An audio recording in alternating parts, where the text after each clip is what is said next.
Present. Mr. Matheson. Here. Mr. Robinson. Present. If you all would stand, please, for a moment of silence.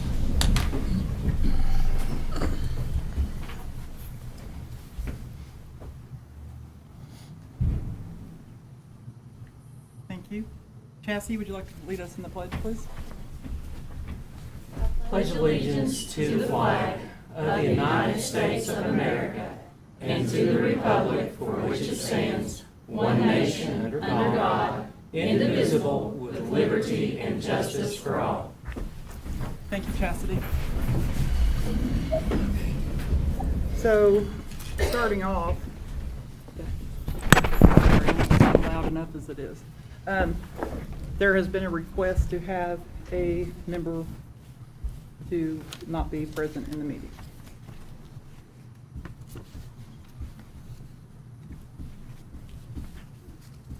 That's a board decision. You may say the name of that? You would have to. Okay. Because it's a public meeting. Okay, so I will say this, there has been a request for the principal, Sherry Long, to not be in the meeting this evening. Well, let's make a motion. Well, wait, sorry to jump in. It is you guys, I'm sorry. I am board counsel, so I feel like if something like that comes up, I probably should stick my nose in. Please do. As long as a citizen of the county, we'd probably have to explain more why that would be justified, because she would have a right to attend a meeting just like anybody else would as a member of the public. I think it was due to some yelling and some issues the last time. Oh, okay. So there was some disgruntled behavior and actually was not appropriate. And Okay. so it's just been a request. Okay. How do we need to proceed? I mean, if everybody's behaving right now, what I would recommend to the board and my advice would be that, obviously if somebody does behave inappropriately, if somebody raises their voice, if somebody acts I'm saying this generally, in a threatening manner, then I would recommend that the chair take action. And I would actually argue the chair has the power to remove somebody from a meeting procedurally if they feel they're being inappropriate. I would hesitate, if the board takes the vote, it can. I can't make that decision, but I would hesitate to do so because somebody certainly has the right typically to be there as a member of the public, unless we have just cause. Thank you for your guidance. So I guess as long as everybody can remain civil, then we'll carry on. And if there's an issue, then we'll address it. How does that sound? Okay. So I guess I need to do that, but call into order. So public comments. Do you have a list of public comments? Go in order. First up, Miss Diane DeRocha. She would like to speak in regards to school concerns in general. Thank you for coming. Thank you for letting me speak. I am representing the DeRocha Cornett family, and I ask that I be allowed to say all the things that I came to say. You take your time. You have the floor. I am Diane DeRocha. I am Blake's grandmother. And yes, I am that grandmother. 1 second, Diane. Can Sorry. everybody hear her? Yeah. Okay. Oh, Here. Come here. Take mine. She can stand right here. Or would you If she like to don't- sit, Diane? Why don't you sit? You can sit right here. Well, it's your Listen, that way you can be heard. sorry. No, we're sorry. I know. It's just a big heavy day. It's okay.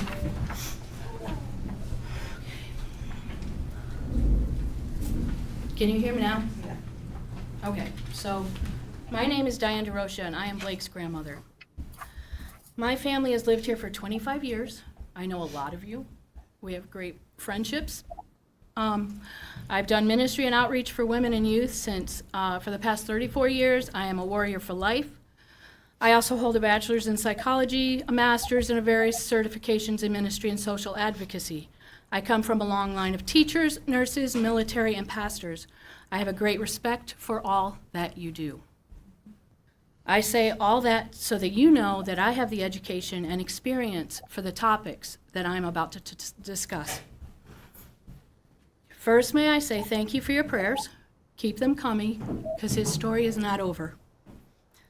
Thank you, Miss Arnie, Dr. Simcox, Director, I'm sorry. No. I'm sorry, Dr. Long and Mrs. Gatherty for coming to the hospital.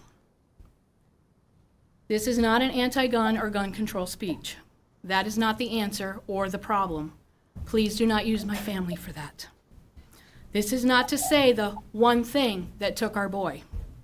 This is about a sinking ship where the children are in the lower decks suffocating. Please bear with me. I have a lot of tips to help you, but I have to draw the map for you. I am here so no more families will go through this, so settle in because we're going to class. General school information and help, school board meetings. We are a homeschool family. I graduated my children out and desired the same for Blake, and we were actually working towards that.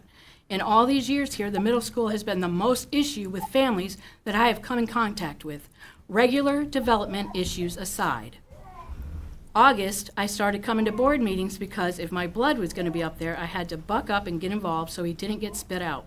The more meetings I came to, the more ridiculous and mind-blowing the dysfunction appeared. You are all wonderful humans, but you're blind and jaded as a system. I geared up to help the board right the ship, making notes and getting ready to be involved. Policies, academic priorities, now finances, and children's mental health all have bubbled to the surface. It takes a lot. It will take time. It needs to be overhauled from the top to the bottom. Kim has been asking for an assembly to help the kids cope, and no one seemed to know what she meant. And then suddenly, they're able to pull a good-sized one off, and kids are finding help, and that's excellent. Great job, even though you're late to the crash site. I get the board has to be neutral, but you guys better start working together as one team to clean this mess up. You need an advocate for the parents, the kids, and the administration, so that all are fairly represented to the board and they can all be heard in a way that will get the jobs done. Kim is doing her best, this is for the parents. Kim is doing her best, sorry. She has to stand for all the sides to keep her job on this board and her sanity. So please work with them to get an advocate to be your voice so you can be heard and fix this system, if there's not already one there. I'm going to give you a little history lesson. We are a democracy. We are not a democracy, sorry. We are not a democracy. We are a constitutional republic.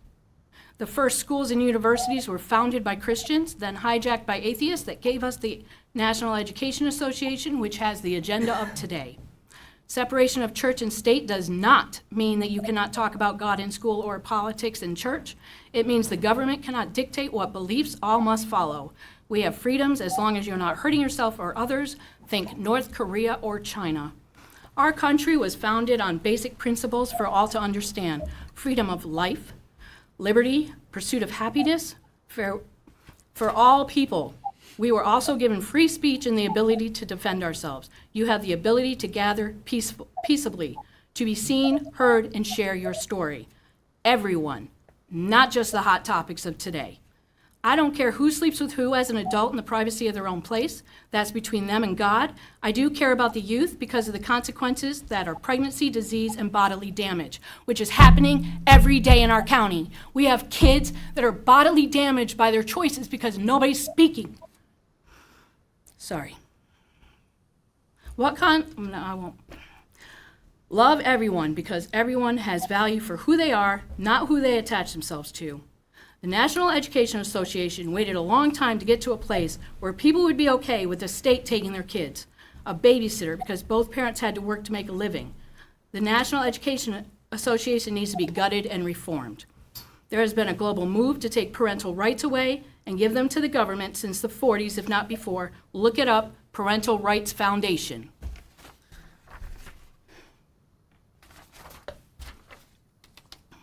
I took the time to figure out how much time our students are actually in school. So that's about 52 hours in a week. Your actual face time with your children is probably 10 hours a week of awake time. That's a bad ratio. Let's talk about life. 3 main questions in life. Who am I? Why am I here? And what is the point? That is why Jesus came, for the lost, the broken, the sick, who needed a healer and a savior. We are all created intentionally. So take your light, that's your skills, your love, your passion, etc., and care for the world and those in it. Your self-worth means you choose what is best for you by abstaining for what is bad from you. It took 4 generations to bring us to the point where we were told life is random from pond scum versus created intentionally for a purpose. Kids are just animals with instincts versus ability to have self-control, logic, integrity, and purpose. Their feelings in the moment matter more than who they are growing into being. Lust drives all things, not sense of purpose, that if they don't like this game of life, they can just check out. You do you. With no thought to consequences, no one thinks of future consequences or what being gone forever really means, just in the here and now, to stop the pain and comfort. Culture gives them the apathy, indifference to life. A party just ran on the ticket of death to life and fulfill your fleshly desires to lead our nation. The world screams, me, me, me, do what feels good in this moment, have it all, fleshly desires, material wants. Just do that right now, that's all that matters. Video games are too violent. First-person shooter games are too violent. And you don't know who's talking in your child's ear when they're playing on the internet.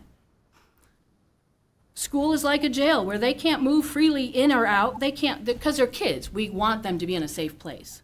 But they don't have the freedom like you do when you're an adult, if a situation's wrong or bad, to get out.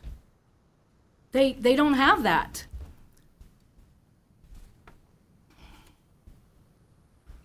Their brains do not finish developing until they're 25, so the logic is not there. So they need proper guidance.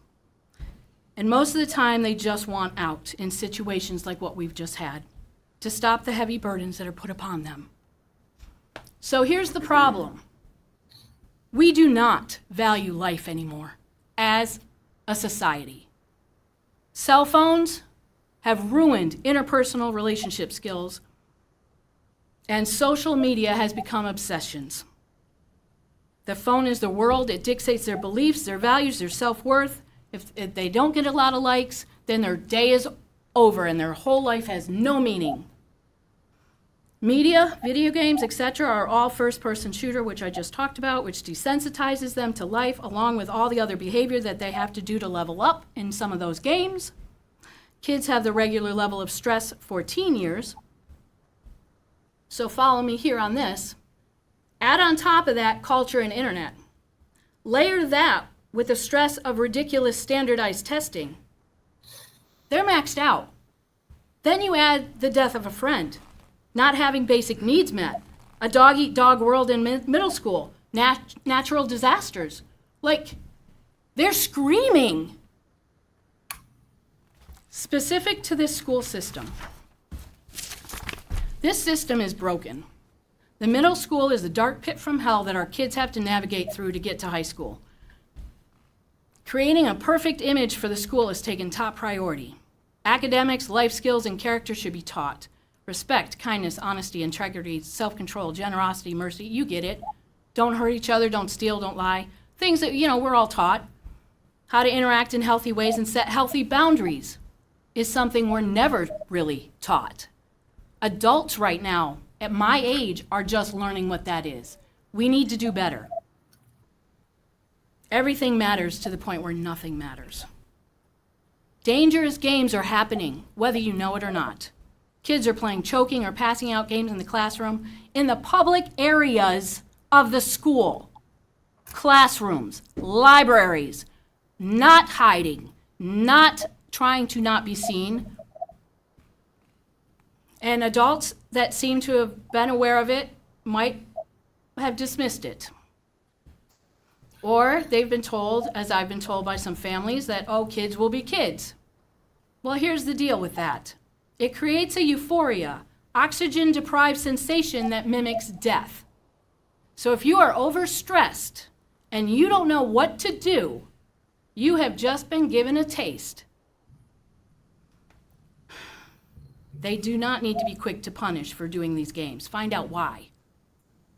If they had diabetes or some other reason for passing out, you can't put a zero tolerance policy in place because now they're going to be instantly expelled just for living. Use common sense. Discipline. Pink slips, notes on behavior for little things like tardiness. Let's talk about grades. But not fighting, bullying, skipping classes. That needs an immediate phone call with the parents. You pull the parents in, you pull the kids in, you talk to the administration, you're all in one room together and you're going to talk it out. Conflict resolution skills, not adult punishment.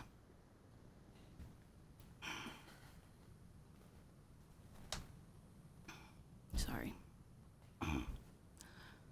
If kids need cops to break up their fight, then yeah, zero tolerance. Cops have been involved. That's a whole different level.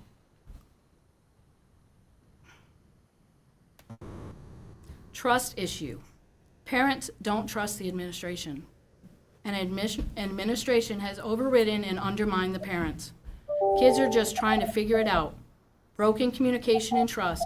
Fix the trust issue and communication. Interpersonal relationships. Parents afraid to speak out and have their kids singled out when they aren't around. Too many heads nodded in agreement to that during one of the meetings. And I had heard that from my own family. Zero common sense in how serious situations are handled. Suicide numbers. Since summertime, we have heard numbers in the double digits for attempts, desire, and success. Since summertime, we have an epidemic. This isn't a random thing. Last week, we had 4. My grandson, another one who attempted, and 2 that signed themselves into Woodridge. That is not a little thing. Just because you don't know about it doesn't mean it's not true. This is what happens when you bury your head in the sand and don't talk about things openly or act clueless. Everyone is talking about it, but the kids can't, but they know about it. So they don't know how to process. So let's say this. We had this scenario in August. We had a child die, and that is horrific. And then the school was told, for whatever reason, not to discuss it, not acknowledge her. You have children now in the school that have to walk by a desk and act like it's not there. Not mention her name. Not like you have another child in that classroom and they're overwhelmed and trying to figure out a way out, and they're thinking maybe suicide's the way out, and they're wrapped up in this, and now they're like, well, if we can't acknowledge her, and her life's not worth acknowledging, why? My life's not worth acknowledging either. So why don't I just take myself out? Nobody's going to say my name again. Nobody's going to look my way. You guys have got to do better. Suicide. I'm going to share our experience. Each case is multifaceted. It's a cascade of feelings and events that creates a deep pit you can't see any way out of and just want peace. I'm sorry, can I have my water? Sorry. I'm almost done. I won't hijack you forever.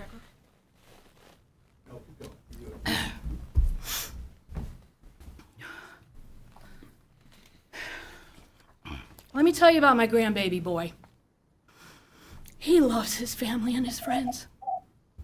He played guitar and rode motorcycles with his dad and his younger brother and his other siblings, and they just had so many adventures and skateboarding and ZRC and making people laugh, and his sarcasm matched his dad's, and his smile lit up the room, and his hugs washed away all the ugliness of this earth.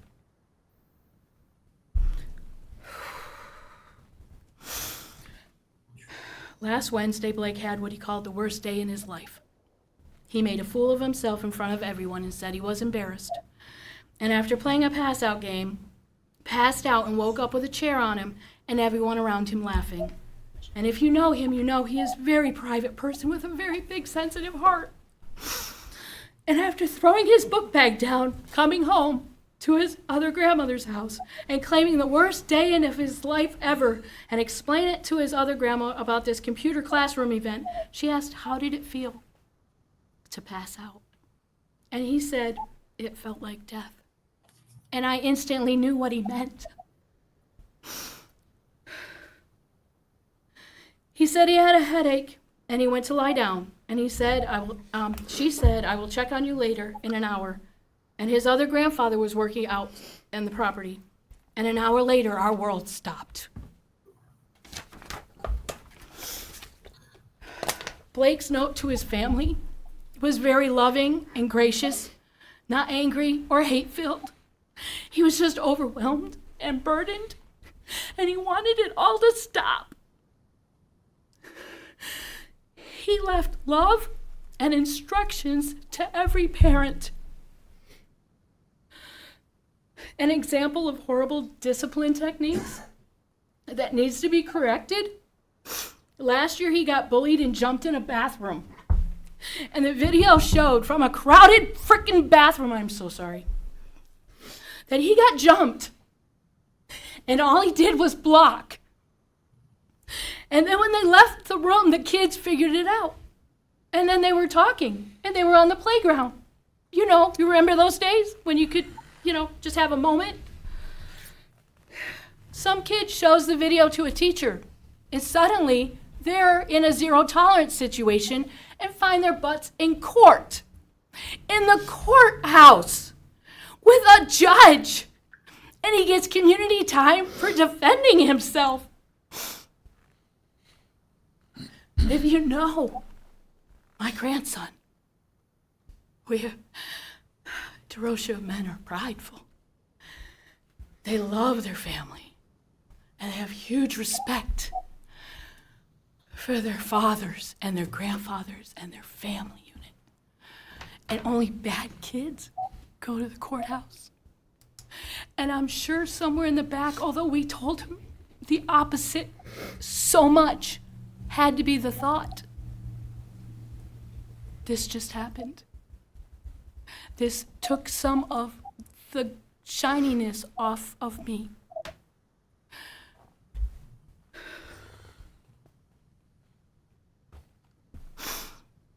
So when he had a touch of death, it was enticing, and the enemy uses that. Inside the life of a suicide attempt survivor, I am one. I was a teenage suicide attempt person. When I was 13, between 13 and 16, besides normal teenage junk, I had date rape, abuse, bullies, a teen pregnancy that ended in abortion. I was in a lot of pain, but I smiled. I was the leader of my youth group. I was active. You would not have known it unless you were at the parties with me on the weekends. And then one night, I was just home by myself, and I just wanted it to stop. And I took a razor. And thankfully, a friend was able to stop me. 4 years later, in an even deeper pit of hate, anger, and pain, I felt that sweet release, that total peace, that bliss of falling into nothingness during a procedure. And I looked at the nurse and calmly said, "I'm leaving you now. Goodbye." Because to me, all my problems were about to be answered. And I just wanted that peace. And joyously, I closed my eyes to leave it all behind. And the nurses moved quickly, and I sought Jesus, and here we are today. So I'm going to tell you our personal experience through this past week. Wednesday night, we are in the ER waiting room, and Dr. Long's there with Miss Arnie and Mrs. Guthrie, and that's very nice. Thank you for coming. It's good to support families when they're in the midst of that. And she tells me about how he had a good day and hugged her twice and had some incident in the lunchroom. And maybe a mention about seeing Karen and having to be checked out. Karen Ward is my friend, so we were in touch. And she said the same story to Molly and Tiffany because they had already told me that story. Well, a few days go by, and now I've heard about passing out. And I have questions. And Monday, Director Simcox, Miss Arnie, and Dr. Long come to visit, and that's, again, very nice. Thank you. And it's Molly and I, and at first I'm working on paperwork, and then I go over to be polite, because that's what you do when you're raised, And Molly is talking with them, and Dr. Long turns to me and asks me how I'm doing, and then said, "So, you've been talking to Karen, huh?" Well, yeah, she's my friend.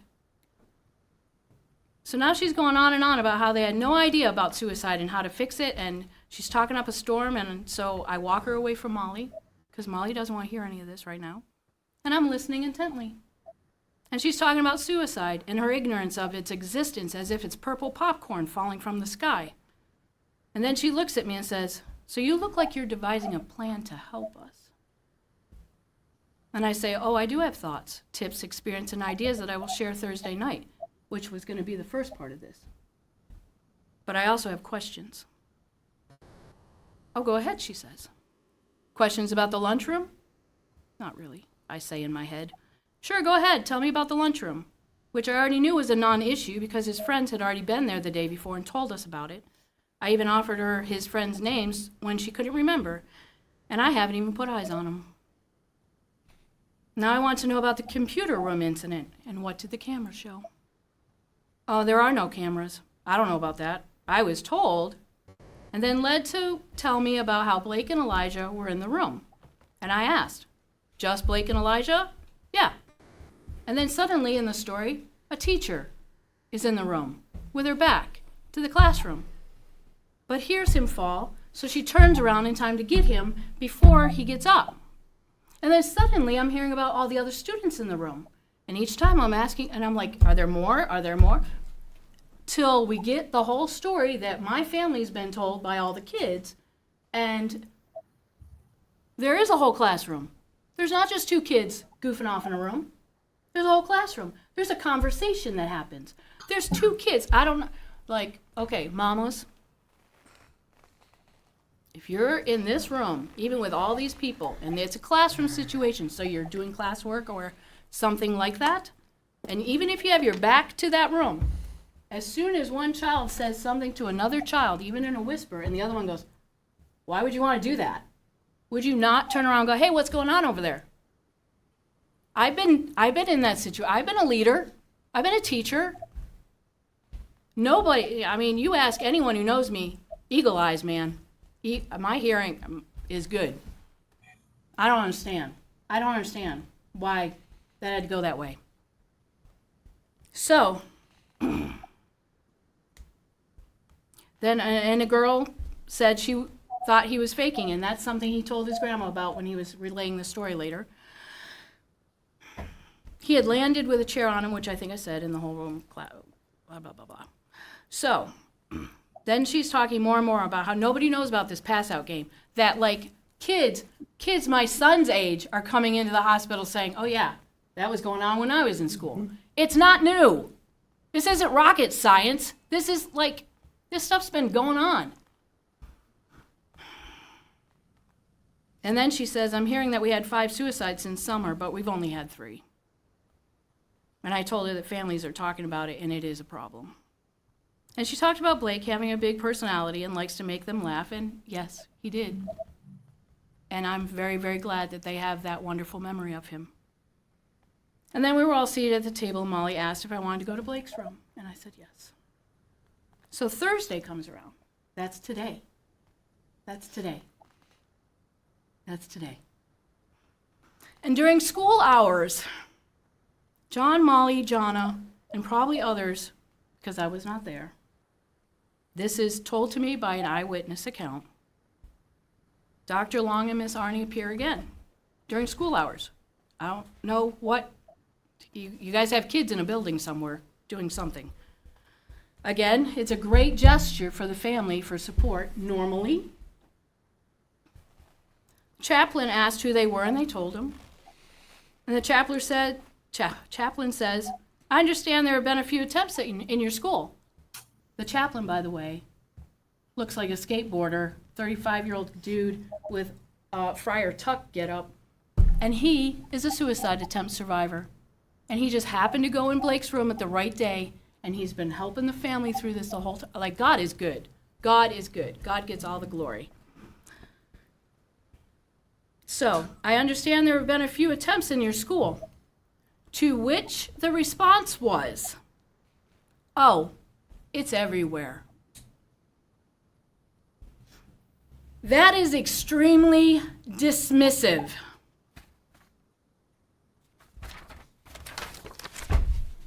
So your biggest issue, Who said it was everywhere? Dr. Long. Oh. So your biggest issue is a principal that sets the tone for a school that has become a cesspool. I had no confidence in her after the meetings that I have sat through and her responses to the parents and the situations. I have less now. I do not trust a principal who refuses to acknowledge kids' stories. I heard Dr. Long deny events and accuse children of lying whenever a topic comes her way. 22 kids were pulled out of one class, all with the same story, all from different grade levels. They can't all be lying. But every time a parent spoke, she mumbled that it wasn't true. I was 3 chairs away. I know for a fact 4 of those 22 kids never got interviewed, but the case was swiftly closed and pushed into a closet. I don't really care. This is not about the teacher. By all means, let's quickly save the face of the school. Dr. Long said they were told not to talk about the suicide after the August incident. Act as if it never happened. This is outdated information and needs to be reassessed. Kids need to talk out what is happening. It is not about copycatting. That stuff doesn't really fly anymore because nobody can cope with the emotions of grief. Our family's message is stop looking away, denying it's happening, passing everything off as that's just what kids do, and get your head out of the sand. Dr. Long denies events that others have experienced. Done too long, that's a form of gaslighting. You tell kids not to talk to parents about things that happen in school after you've disciplined them, can't talk about dead classmates, don't have time to hear parents' concerns, and then shocked that they don't tell you anything. To fix the middle school will take many ways and some time. You want to make small changes in the direction, or else the ship will capsize. View everyone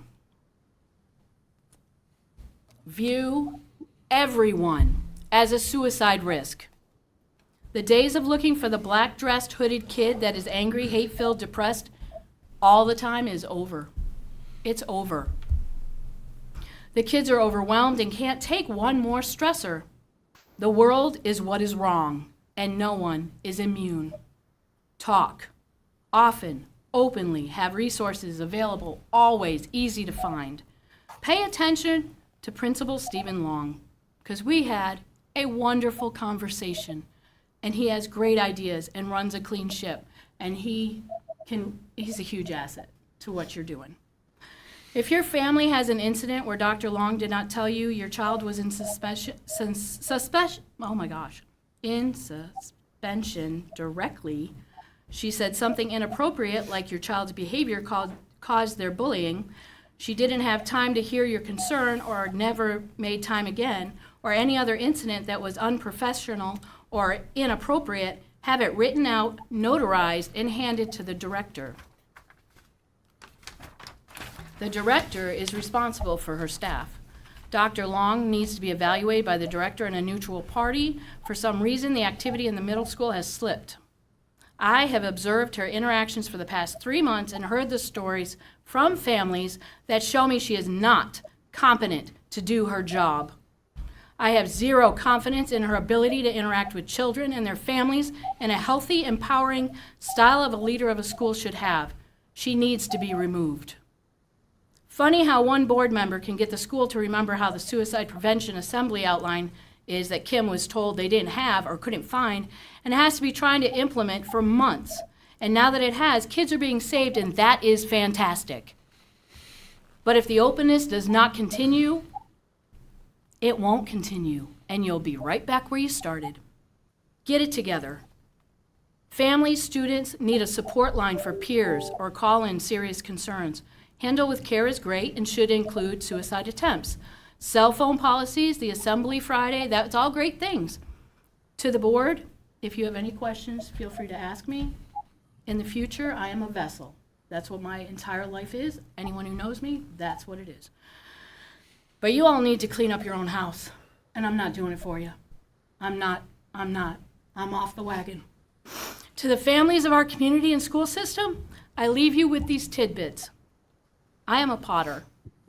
I make pottery.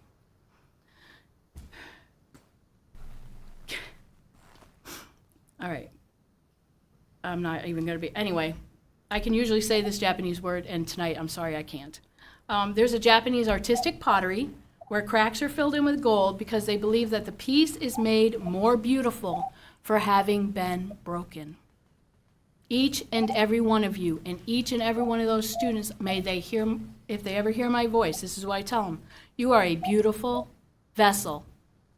Fill yourself with love and light. We trusted you with our boy and you destroyed him.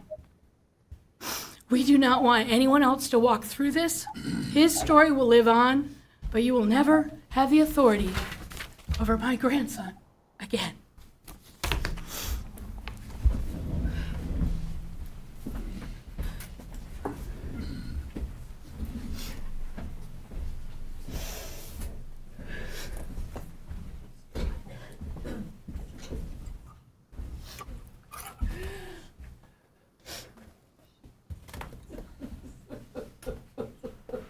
Let's call a recess, please.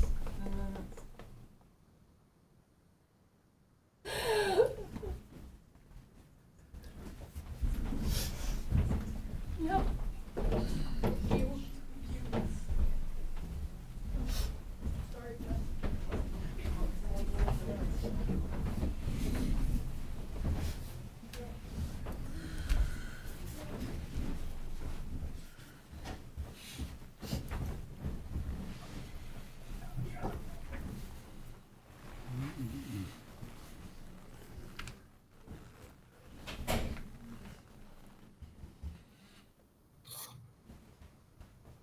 Somebody up there can offer a recess. She did. She did. Okay. Sorry, you probably couldn't hear her. She did. Oh, we did.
apologize for that. John, thank you for the prayers with her. Okay. Okay, next up, Donna Krotz. I can't read that. The last time we need a plan a work session at Laurel to show the things that needs to be done. And I had a bunch of things, but I'm only going to say this. I found a company that sells state books for elementary school, high school, and middle school. It just really upsets me we got textbooks for middle school and high school and not for elementary school. And if you'd like to know the name of it, it's Tennessee Book Company. It takes a lot of things. The other thing is, what committee do we have to pick out books? We don't have any. Who are they?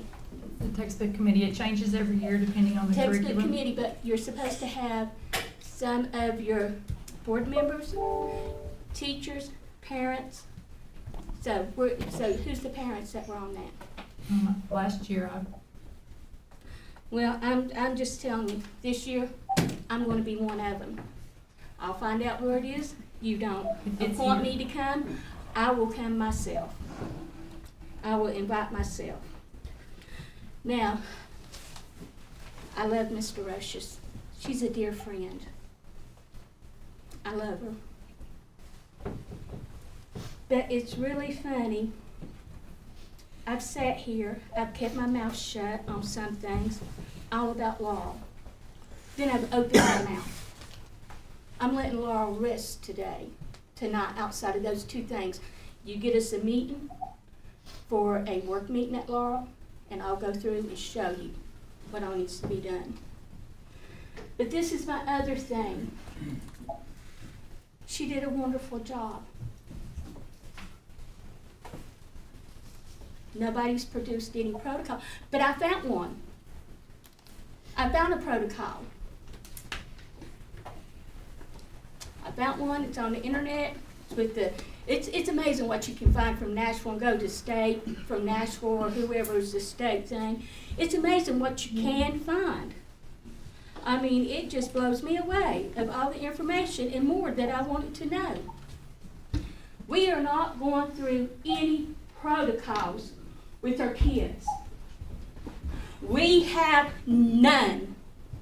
There is none that is produced. None. Zero. How can you sit up there? How can we sit here when we have zero protocols? That should be the first thing. You should be able to go bring me a book, flip it over, show me your protocol. I'm big on protocols. I'm big on what they say. Show me, I'll keep my mouth shut. But there's none. We have lost 2, and this one makes the 3rd. How many more of our middle school kids are we going to lose? Is it going to trickle to high school? Is it going to trickle down to elementary school? When are we going to start opening the gates at 3rd, 4th, 5th, maybe younger, kindergarten, and invest in them and say, you got a problem? Somebody's bothering you? Is there an issue at home? You want to come and talk to me? My door's open, honey. Or what is it? You need some extra loving? Here we go. And then I heard a meeting here. Where's she at? Saying, oh, but they won't help this or no, they want extra attention. That was said at one of the meetings. If my child was to ever go do anything and think of anything, I know she's going to get extra attention because we have a good school. I hope the rest of the schools are good. But I know she's going to. And I know you're shaking your head because a lot of stuff is going on that should not be going on. Okay, what grade does Sadie teach? Where's she at? Sadie's the assistant principal at Mountain City. She's the assistant principal at Mountain City. Okay. She taught at Doe. She taught it dope, okay. Then if one of these kids, because she said, doesn't want to bring attention, you don't open that, you don't talk about it, she's going to take that child and talk about it and love it. Because you said your own self come out of your mouth to me. I have plans for her. That's your niece. That right there. You shouldn't, no. That's what you told me, so don't shake your head. She's a great administrator. It doesn't matter. The She's thing not my about it niece. is, She's not my niece. if you have somebody here that is relative to you, you do not put them in places. You have teachers here that's been here for a long time, and you're going to bring somebody up before them. No. You have with your administration. When Mr. Woodrain was here, Minnie Miller was here, how many people did they have in central office? 13, 14. Why we got 30-some? Why do we have 30-some? It's a lot different. Well, Well, I didn't explain know. to me. You had a person here that handled second grade and handled high school for the curriculum. Now we got to That's have it totally different separated. role. Now we got to have all this extra stuff. No, we shouldn't. We're doing these grants. These grants are wonderful, but you have people 120 days that's not even in the schools that often. Don't tell me they are, because they're not. And you can't even give Laurel a full-time RTI. But now get this, we have good assistants. I love my assistants down there. I call them mine because I love mine, because they're family. You're family down there. Why are they doing RTI when it's supposed to be a teacher? Why? We're short. We're shorting our kids. All of our schools have assistants that help with RTI. Well, that you're the bus supposed to have drivers? you're supposed to have No, teachers. assistants. You have a bus drivers that are doing it without no more than an hour. There's a training. few bus drivers that are also Assistants. assistants. I'm just going by what I learned in No. Nashville, and There's I a went few to some bus drivers that are classes. also instructional assistants. Well, this is the problem that I have. Are you sending your school assistants to school to know how to do this? How much Are you training? How much training certifying do they get? them? How They much have training? professional development, it just depends, I mean, it So- depends on Like what 2 they hours? need. 2 hours? I mean, 2 hours is what I was Some- told. It's okay. Yeah. I'll find it. We can talk about it later. Well, we need a full-time RTI down there, and I'd like for it to be a teacher, not assistant that is not certified in it. Now, Mr. Rush, just like I said, here we are. We've had 3. How many more are we going to have? How many? Because we don't pull our kids. We don't say, honey, it's okay. Come and talk to me. We don't see if they're sad. We say, oh, that's just part of life there. You know, you just go right on. That's just part of growing up, and it's just this, that, and the other. I don't know who you are, so I'm sorry You're for fine, touching you're you. fine, you're fine. Okay, I You're just want fine. to tell Just you. don't slap me. I won't. I'm sorry. I'm a touchy person, and I'm sorry. So, how are you going to handle this? We're going to handle it by this. Are you finished? No, I just want to know how you're going to handle it. Well, I was going to just speak for a minute, if it's okay with you, on this matter. That's fine. I know a lot of people get angry with me. I wasn't elected to care. I don't care. I actually had pulled up the Tennessee Code of Ethics, or the oath that I took as a school board member, but you can look it up. You can look up the oath that I took for my community, and while I was elected, I can only speak for myself. And I take it seriously. And frankly, I get really tired of administration. I'm not here for a witch hunt, as people like to say.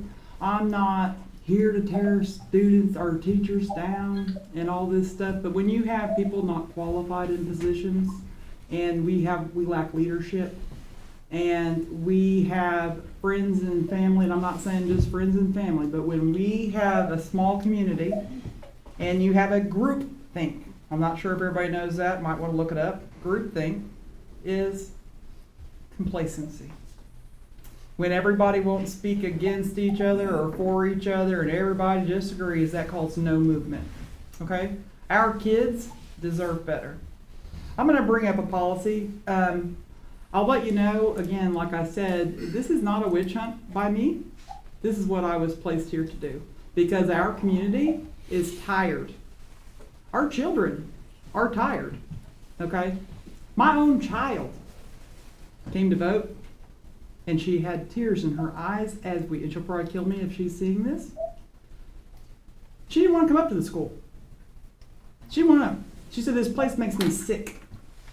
Okay? And then she also proceeded to tell me if she would have ever got a good education here, that she wouldn't be struggling in college. Okay? My other child was top of the class, yet when they sat in COVID in 2020, her and another child, I think they were the top 4, actually. Okay?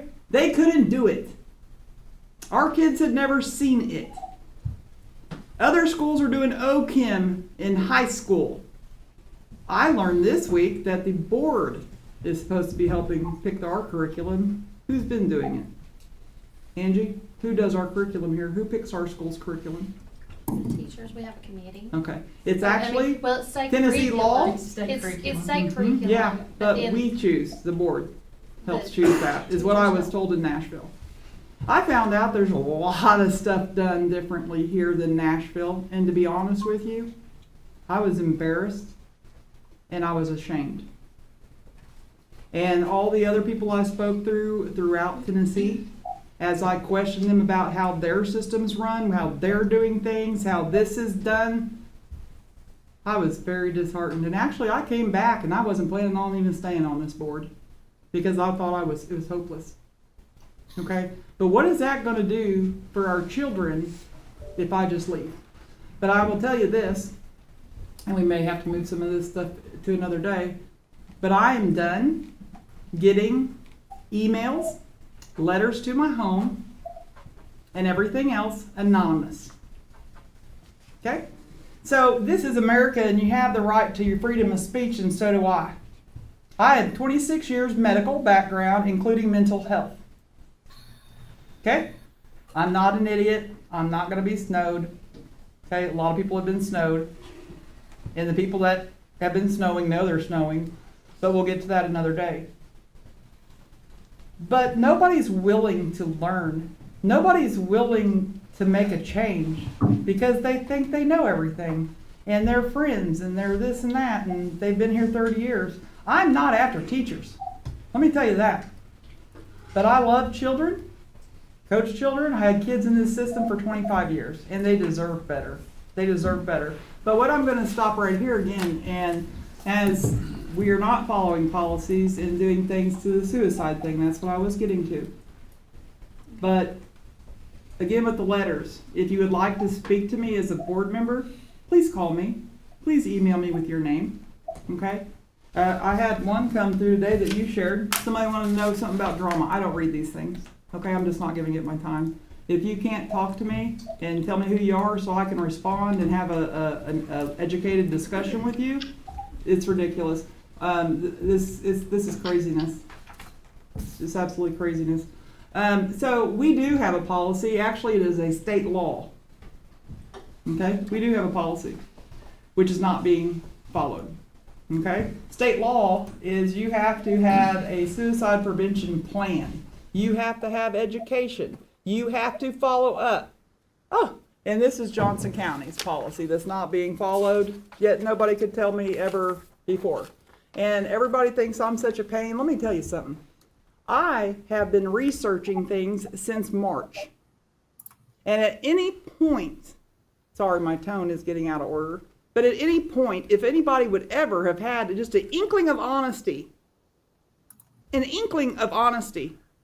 to answer my questions, give me the information. If you have nothing to hide, what's the problem?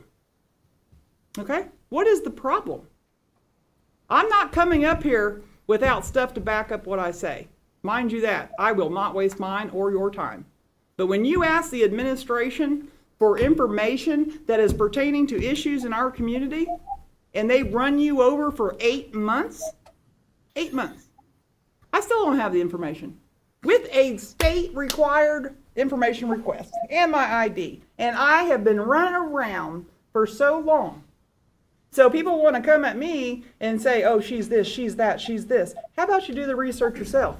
How about you look into it? How about you look into the legal stuff? But as when I came on a board member, I didn't come here to have my name legally responsible for things that it says in our policies that's been signed and pushed through when nobody was paying attention, as it says, legal liability of the board. Read the policies. Read the stuff that's been passed. My name ain't going on it. It is not. If I can't assure that these things are being done, I'm not going to be any part of this at all. I'll tell you that. So here you go.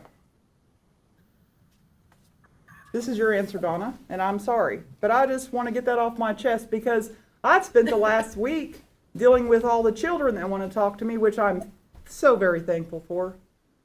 And youth groups that have reached out to me because the children don't want to talk to administration or anybody else.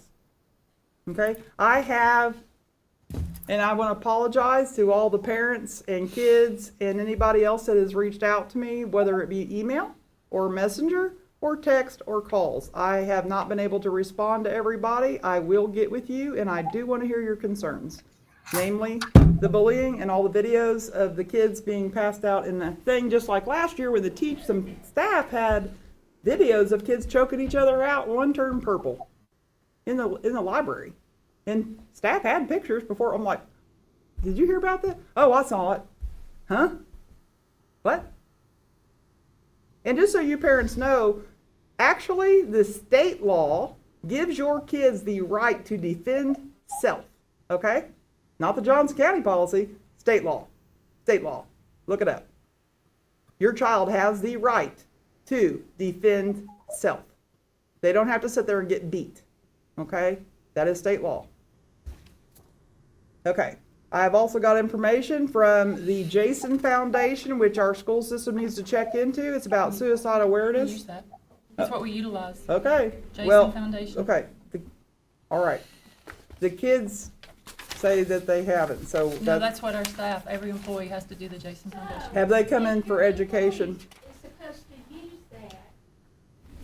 Well, I was at the work meeting. I don't know who I was there. Here, they were talking about the lady. It was a work meeting, and the girl. Here they were talking about her, quote unquote, stating, way we've been taught. Now she's smart and books. handful. I do remember We that. don't put the Band-Aid off. We don't rip that Band-Aid off. We don't talk about it. We just ignore it. Why are you not going through that? Why are you not going by that? Well, here on the policy, Well, our I just school want to know pol- why the staff, why are you not saying, you all go by that, your staff? And every employee does. No, she said in this meeting, whenever it was a workshop, you're sitting up there, you're lying, that they do not do that. They do not bring that up. 'Cause And some she's of the back kids- there. She and is some- back there. and She some can, of the she can, kids she on can there tell you what she Okay, said. hold. I'm gonna read the policy and then we're Okay. gonna move along. I'm sorry, Donna, but we got a lot more, people that wanna talk, and I apologize for taking the time I did, but I just wanna let people know where I stand. I'm not here. This is 6.415. This is 6.415, yes. And it also says in here that you have the training, the director of school shall identify a district suicide prevention coordinator. Who is that? It is now Angie. It was Edna. No, Imogene. Imogene has it now. So, okay, I'd like to meet with you, Imogene, so we can cover that, and any other parent or member of the community that wants to join that, so we can see what that entails and how that's been run. Also Edna's records, please. Okay, so we have a prevention coordinator responsible for planning and coordinating the implementation of this policy. Each school principal shall designate a school suicide prevention coordinator. Who's the one for each school? Do you have one for each school? Yeah. What about, no, I mean, you're the director. Yes, You- they have one at each school. You Who would are have they? specifically, Who- they no. could tell you specifically at each school who they are. You are to identify. Yes. Who are And they? it's up to the principal's discretion is who do they choose. But you are the director of schools. Yes. And it says you I clearly identify. identify. So who are they? Well, each school identifies That their doesn't tell, own. that's not what this policy says. Majority of them is the counselors. Okay. Yes. All right. Coordinator responsible for planning, coordinating the implementation of this policy. It says each school principal will designate a school suicide prevention, so I'd like to see the paperwork on that as well and what we're doing. Okay, so another thing, let's just jump through and, this is available for anybody to make their own copies. Online. But postvention, This is one that got me. Immediately following a student suicide death, and actually the law's changing in next year, and it'll be required to be reported to the state level. Immediately following a student suicide death, the crisis team shall meet and implement the crisis management plan. What do we have ours? I would like to have that. I'll come by in the morning to pick that up, please. Okay, so at a minimum, the crisis management plan shall address the following: verification of death, preparation of postvention response to include support services, inform faculty and staff of a student death, informing students. Okay? This is Johnson County policy. It's also Tennessee state law. Who's done it? They've done it at the middle school. Yeah, it has not been done. Yes, it has. Ma'am, okay, well. I mean, they're sitting right there. Okay, I have children, and a lot of them, that would disagree. They would disagree. I have all the messages that I can print off, and the emails, that they, in fact, never. And actually, you all sat here that night when everybody thought I was after counselors and everybody else, and told me you don't mention the children's name. Actually, I think it's probably on video. We can probably find it. Y'all don't mention names because you don't want copycats. That was out of the administration's mouth. Okay? So it is or it isn't. It is or it isn't. Are we following policy or are we not? Which is it? You're telling me you are. The kids are telling me you aren't. You actually sat here and told me yourself you weren't. That is state law, okay? And your own policy. You implement policies, you should be making sure this is done, especially after number 3. Just saying. Nobody can tell me. What day did you tell the kids and how do you tell the kids? What was your process, Miss Long? What was your process to notify the kids at school in the last couple? How did you notify the children?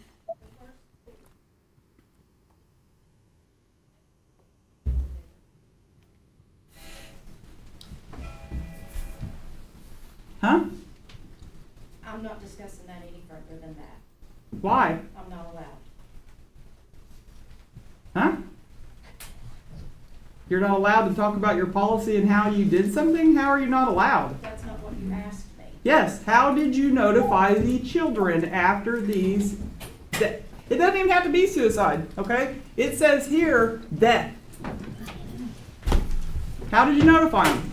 The first death that we had, it was before school even started. You mentioned it that night when we were talking about going up there and you couldn't believe I was bringing it up because you all had suffered a death, but the children had not had any notification or even mentioned their friend's name. But you said that you couldn't believe that we were worried about a teacher when y'all were suffering from a death. But you hadn't even talked to the children about the death. So what is your policy? How do you notify the children? It says here in the policy that you notify the children. How is that? We don't make announcements. Huh? We did not make an announcement. So you did not notify the children? You did not? Yes. The How? teacher in first period. As I stated that night. What the night? The night That one. you just mentioned. The first one, Yes. in August. Yes. The teachers were aware of it and they discussed it. With the children? Mentioned it in the. Discussed it or mentioned it. Did they have any of this We did not counseling? do a full announcement, no. So we didn't do any of our policy? We were not in school. But when your kids come back, When the kids came back, it Okay. had been a few days, and when those kids mentioned it. When the kids teachers mentioned it? Addressed it then. so what about the second one when we came back from the storm? Was he mentioned? Yes, He was? yes. And you all discussed with the student body and you had all these people with the Yes. student, okay. And those are the teachers that are shaking We their were on head. school. That's fine. They're the ones that's in Yeah. there. When that happened. So that we had all of this done and we had extra people on hand and all of this was followed through? Yes, Okay. ma'am. Yes, ma'am. We had extra people on hand. Okay. And us. That's not what the kids were saying. That's what, this is great clarification, thank you. Because I was very confused when I was told that you all don't say anything by you guys. But not by you guys, but when I asked before that I was informed that you all try to just not pay attention to it and let it, so you don't have copycats. I was very confused. Okay, so we'll just move along. But that is the policy, Donna. And there is also a policy that your children absolutely can defend self. They can't start it, but they can defend self, just like any of us. And they actually, if they defend themselves, they cannot go to court. I mean, they cannot be charged. I have not heard that. It's state policy. I have a copy. It's Tennessee law. The kids have a right to defend self. Chris, your Chris, expression. there is a law, I have a copy, unless it's outdated, that children can, if they are attacked, they are able to defend self without being kicked out of school, correct? I'm not aware of that. There's definitely law. Now, let me answer. There's definitely law that certainly any human being in the state of Tennessee can defend themselves when attacked. That's self-defense. That goes back before, really before Tennessee. We can go back to Germanic code on that. But certainly, I'm not aware of anything that says you just don't get in trouble if you're involved in any sort of fight. I'm probably not reading it correctly. I didn't bring that one with me. I do have a copy. And it states that they are, they have the right to. They're not going to, like right now, our policy is if somebody's in an altercation at school, everybody gets suspended, whether you started it or not. That's our policy. Yeah, I mean, that the student code of conduct our policy is based on TSBA. And TSBA is that we have the exact same student code of conduct on fights and assaults that the entire state does. I have, I'll mention that another day. And remember that the student, real quick, but remember the student code of conduct, if you go to that policy, which is, hold on, I have it pulled up. Give me 1 second. I have copies. We can worry about it another day, but I do want people to know that your children, just like any human being, has a right to. Well, no, I think we need to. I'm not denying that, and certainly. Oh, I'm sorry. Go ahead. No, I was going to say you've told people that now their kids can defend themselves. So what? They can defend themselves. So, but where do you have that? Because we need to be able to explain that to people. Well, I will most definitely email it to you, and anybody that wants a copy, I'll be glad to email it to you. I'll give you my email after the meeting if you'd like it, and I will send you a personal copy. The code of conduct, if everybody wants that, is at policy 6.300. It's self-defense. I'm sorry? I can't remember the way it's worded, like self-defense. I have a copy of Johnson County's, and I have a copy of the Tennessee state law. I'll be happy to take a look at it. Self-defense is a criminal concept, and I'll totally agree with you that in the criminal code, that's baked into it. Yeah. But it's in terms of the student code of conduct, which has got statutory citations throughout that TSBA puts in there. These were matching when I compared them. I'm sorry? I'm probably calling it the wrong thing. They match accordingly. Okay. Yeah, so that's policy 6.300, and it's got, again, 9 citations to Tennessee code in it. Yeah, I'll email it to you. Okay, I'll take a look at it. I'm happy to take a look. Yeah, thank you very much. Okay, Chassie Timms.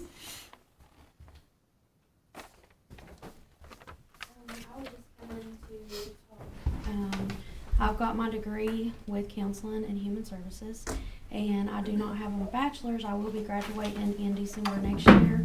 I did meet with Michelle today and talked with her about me being able to go to the school on my days off from dialysis, and I would love to go and just help where needed for additional assistance with counseling on Tuesdays and Thursdays. I don't want pay, I don't want nothing, I just want to be able to be there, to be someone that somebody can talk to. I talk to so many kids on a daily that reach out to me because they don't trust certain social workers or counselors at their school. I worked with Mountain Youth Academy for a year until I started doing ETSU. So I am experienced and I know how to handle certain things, but I do want to be of a help. And I have reached out to a couple of people because I have to be under an organization to do so. So I have reached out to a couple of people to see if they can sign me on as just a volunteer base. And I should know more about that probably by tomorrow. Thank you. Yeah, we would have to, as a board, look at it, and administration to look at the legalities.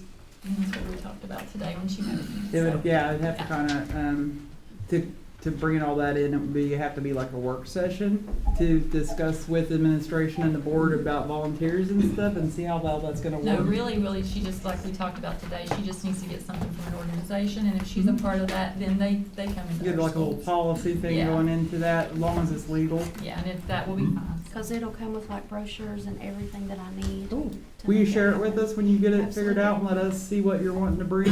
Absolutely. Awesome. Yep. Anything else? Nope. Thank you.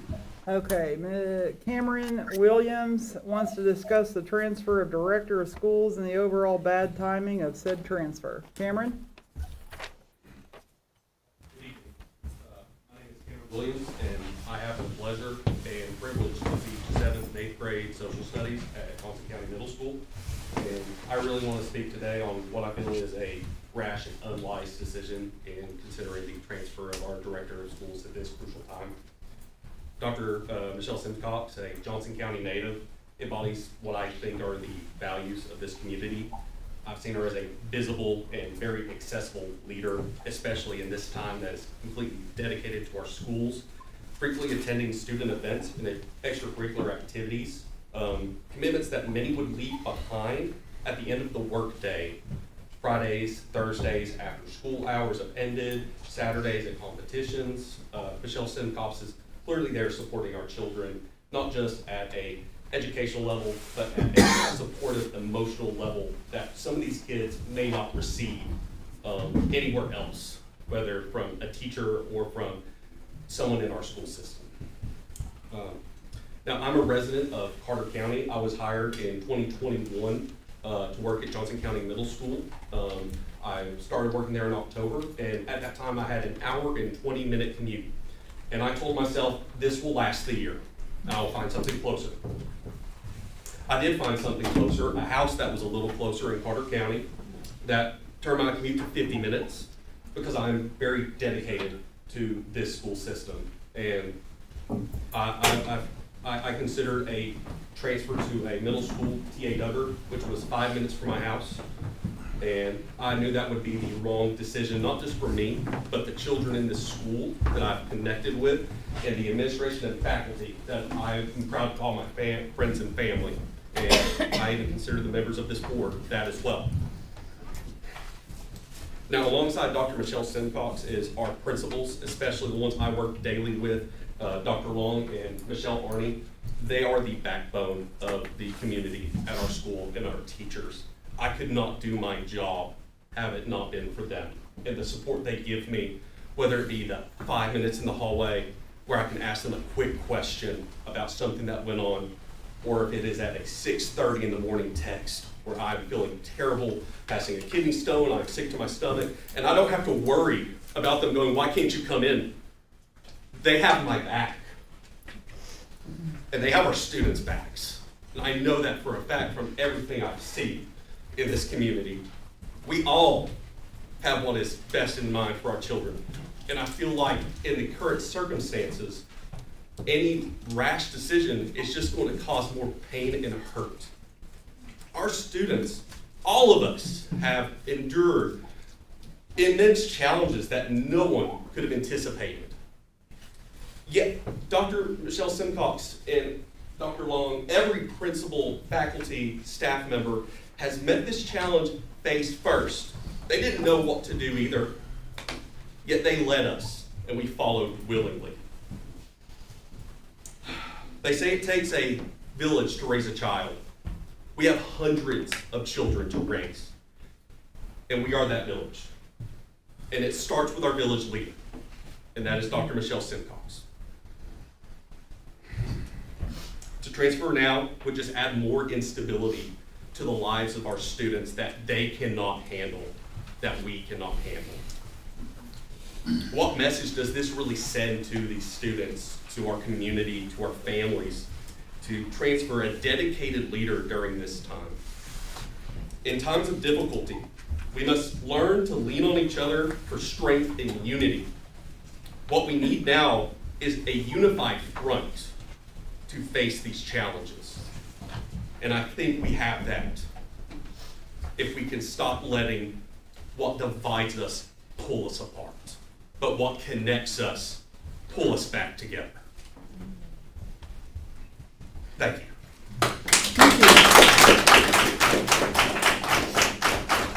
Okay. Thank you for sharing that, and thank you for your dedication to the system. We have Miss Cheryl Guthrie, transfer of Director of Schools.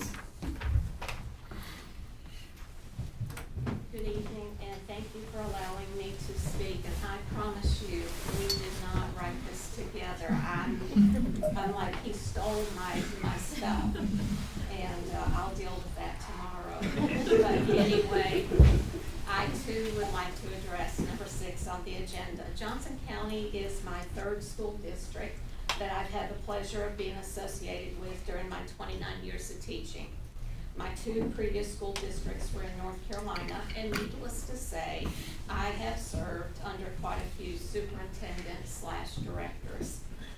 Dr. Simcox is the first director in these many years of my employment who has been visible in our schools. In my other employment, we would see the director or the superintendent kickoff day, and we would never see him again. Dr. Simcox has worked side by side with us in concession stands, at tournaments, basketball games, worked at gates and taking up money. She's visible in our hallways. She is accessible. She may not know my name, but she knows it now. But that's okay. There's only one of her, and there's hundreds of us, and that's okay. She is not a director, in my opinion, who just sits in her office. There is no doubt in my mind that her number 1 priority in Johnson County schools are the students. Very few directors, in my experience, are as visible as Dr. Simcox is within our district. To transfer her at this time, especially after the recent events of the hurricane and the tragedies that we've suffered, would be equivalent to have a ship without a captain. We need to right the ship. We need her leadership as we continue navigating these turbulent waters. And in my last few moments, I would also like to say how proud I am to be part of the Johnson County Middle School family. This family relationship is made possible through the leadership of our principal and our assistant principal, and the common goal of doing everything we can possibly do for our students. Thank you, Ms. Guthrie. Ms. Guthrie, you also emailed, I believe, about that. Are you at the middle school? Yes, ma'am, I am. All right. Thank you. Kim Laws, the transfer of director of schools and the overall poor timing of said transfer.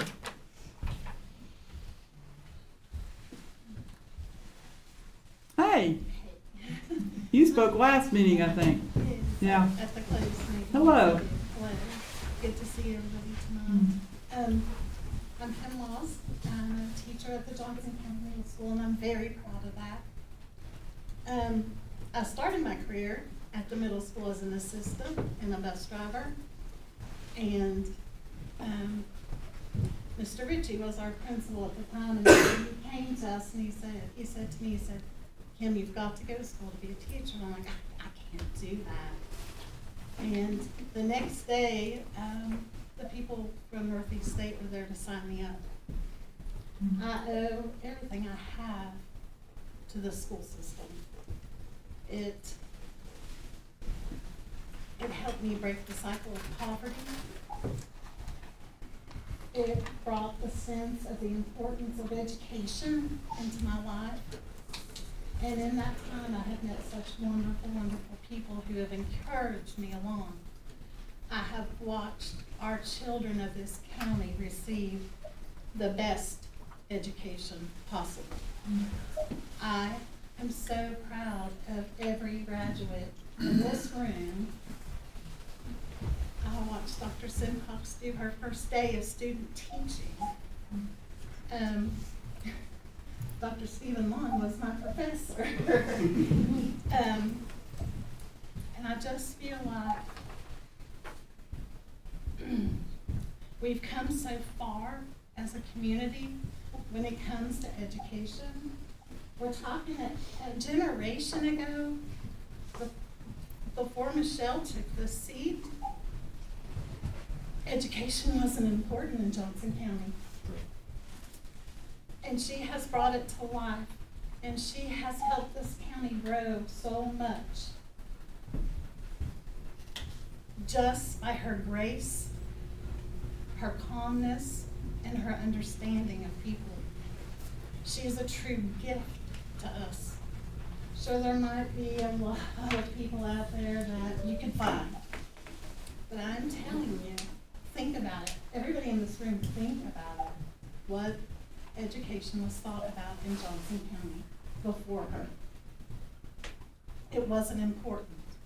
It wasn't important when I was in school. Nobody ever spoke to me about going to college, and my parents thought I was just silly. But they believed in me. A lot of them believed in me. And it changed my life. And it made me see education is so important that I've dedicated my life to my classroom. I'm so excited. Every morning I get up, I don't hit that snooze button. My feet hit the floor. I'm 57 with 3 grandchildren that I take care of, but I'm happy to go to the Johnson County Middle School because I can tell you it's by far one of the best schools I have ever taught. We have been through so much as a community. We are on our knees as a community right now. And we need stability. We need Dr. Simcox. We need all the fine women in charge. I mean, think about it. Our schools were packed full of supplies within 24 hours. Why do you think that is? You think it's because of us? No, it's because of that face right there. She represents our county at every meeting across the state with pride. She's the reason the schools came and brought stuff to our kids. Because of her grace and generosity and kindness. I cannot thank her enough for everything. I'm so proud. I look around the room, I know I'm old. I'm getting old because some of you, I've seen as children going through our school system. If you're proud that you graduated from Johnson County Schools, raise your hand. If you're proud of the education you got, yes. My nephew is the chief engineer of the Chattanooga Water Department, and he graduated from Johnson County Schools. We have doctors, we have lawyers. My son's a millwright mechanic, makes more money than all of us. And he got that from here. We got that from here. We got that from her insight as to what this county needed. And now we can be proud that we have an education. We don't have to be ashamed that we have an education because we're just talking about a generation ago. I love my students. And to hear somebody say that the middle school is like a dark hole of doom, it breaks my heart. Because my classroom is not a dark hole of doom. My classroom is light and love and joy, just as all the rest of us. And I cannot do that without Dr. Long and Miss Arney and my co-workers that I love. During the storm, we pretty much lost mostly everything. And we were taking care of my mother, who's on oxygen, and about the 5th day, we're running out of oxygen. I'm like, what do I do? I didn't have to do anything. This lady took care of everything. She took care of where we go, how we get there, directions. My car was full of supplies. I had emergency oxygen. I had everything I needed. I didn't have to think of a thing. And that's because we love each other and we're a family. And I know we have leaps and bounds to go, and I look forward to doing that with you. Thank you. Thank you.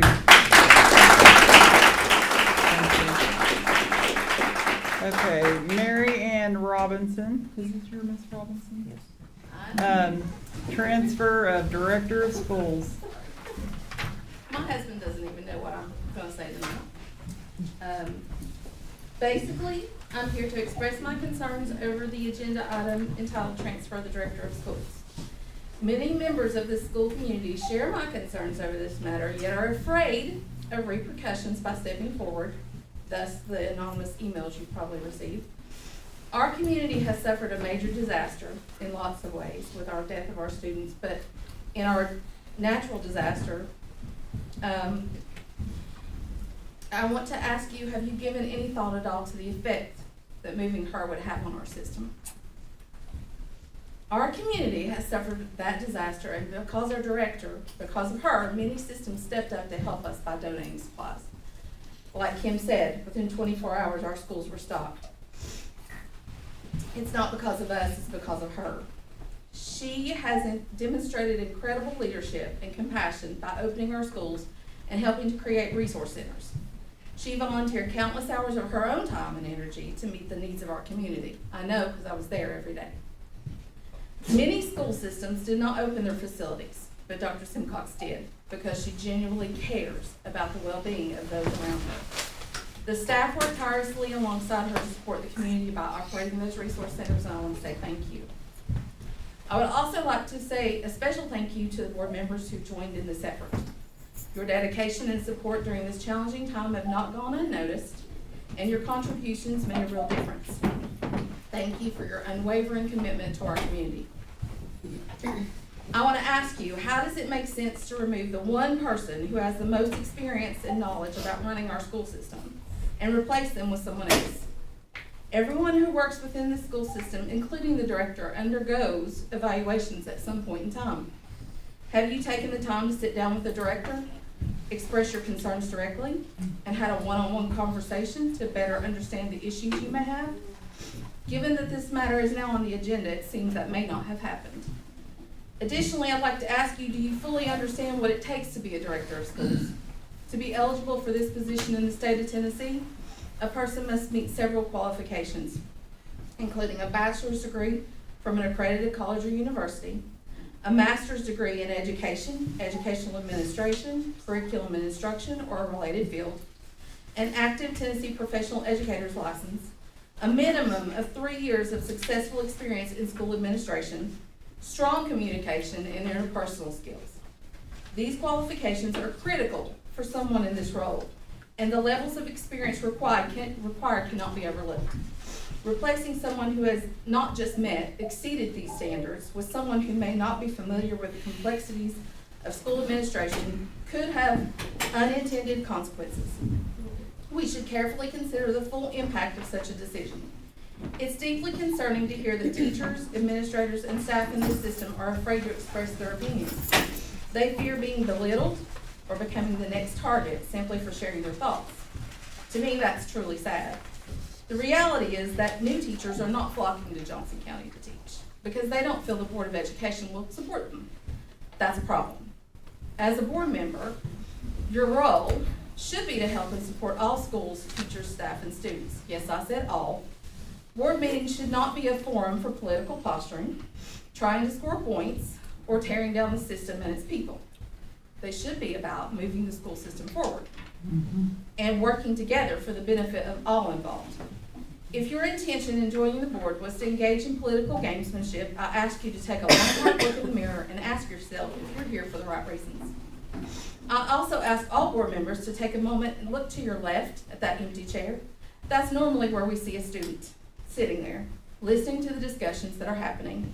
That student, along with the hundreds of others in our system, is the real reason we are here. They should be our focus, not political agendas. Is this the impression you want to leave with students in our schools? How many students will volunteer to sit through 3-hour board meetings where the only thing accomplished is a battle of words with no progress? And how many parents will encourage their children to get involved in a system where it feels like nothing gets done but conflict? We are one of few counties that actually have students on our board. The primary reason for being involved in the school system should be to offer support and contribute to its success, not to micromanage its operations. It's important that we empower educators and administrators to do their work effectively, providing them with the resources and guidance they need to succeed, which our director does. We should be focused on making this system stronger, not creating division or fear. In conclusion, I want to say this. If you're on the Board of Education for the right reasons, with the goal of helping students succeed, then removing the director of schools is not in the best interests of Johnson County Schools, its teachers, its staff, or most importantly, the students, who should be the heart of any decision you make. Leadership isn't about titles or power. It's about lifting people up and providing them with the support they need to thrive. Is our director of schools perfect? No. But the last time I checked, none of us are. If we're honest with ourselves, we all have room to grow.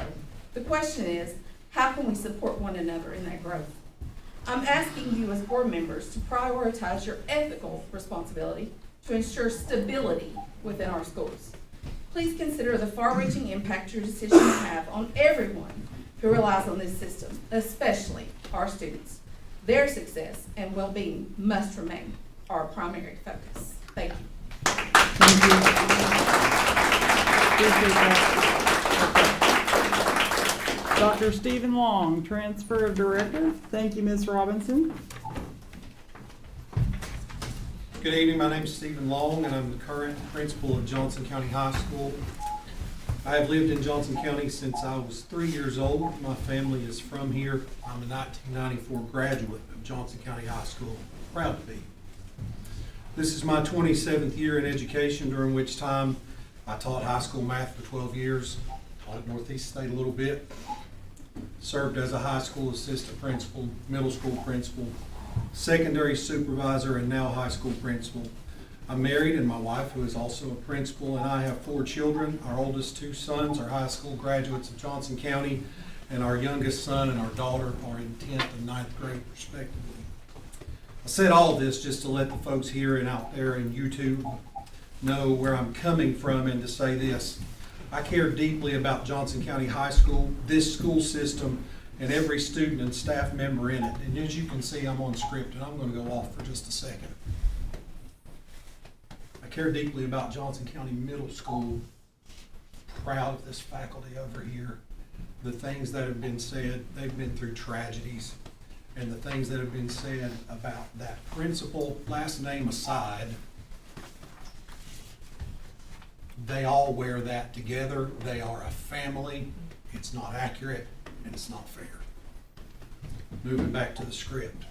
Stating my business, so to speak, I want to address agenda item number 6, the contract of the director of schools. I'm going to speak from 2 lenses about this. The second one won't require much context, but the first one will, so I'll get right to it. For the last several months, things have been very contentious at board meetings. I would certainly agree that various viewpoints need to be heard and represented, which is the job of the elected members of the board, and I concede that openly. What I do not agree with is that what we've seen of late is productive, or that all voices are being welcomed and heard. It isn't, and they aren't.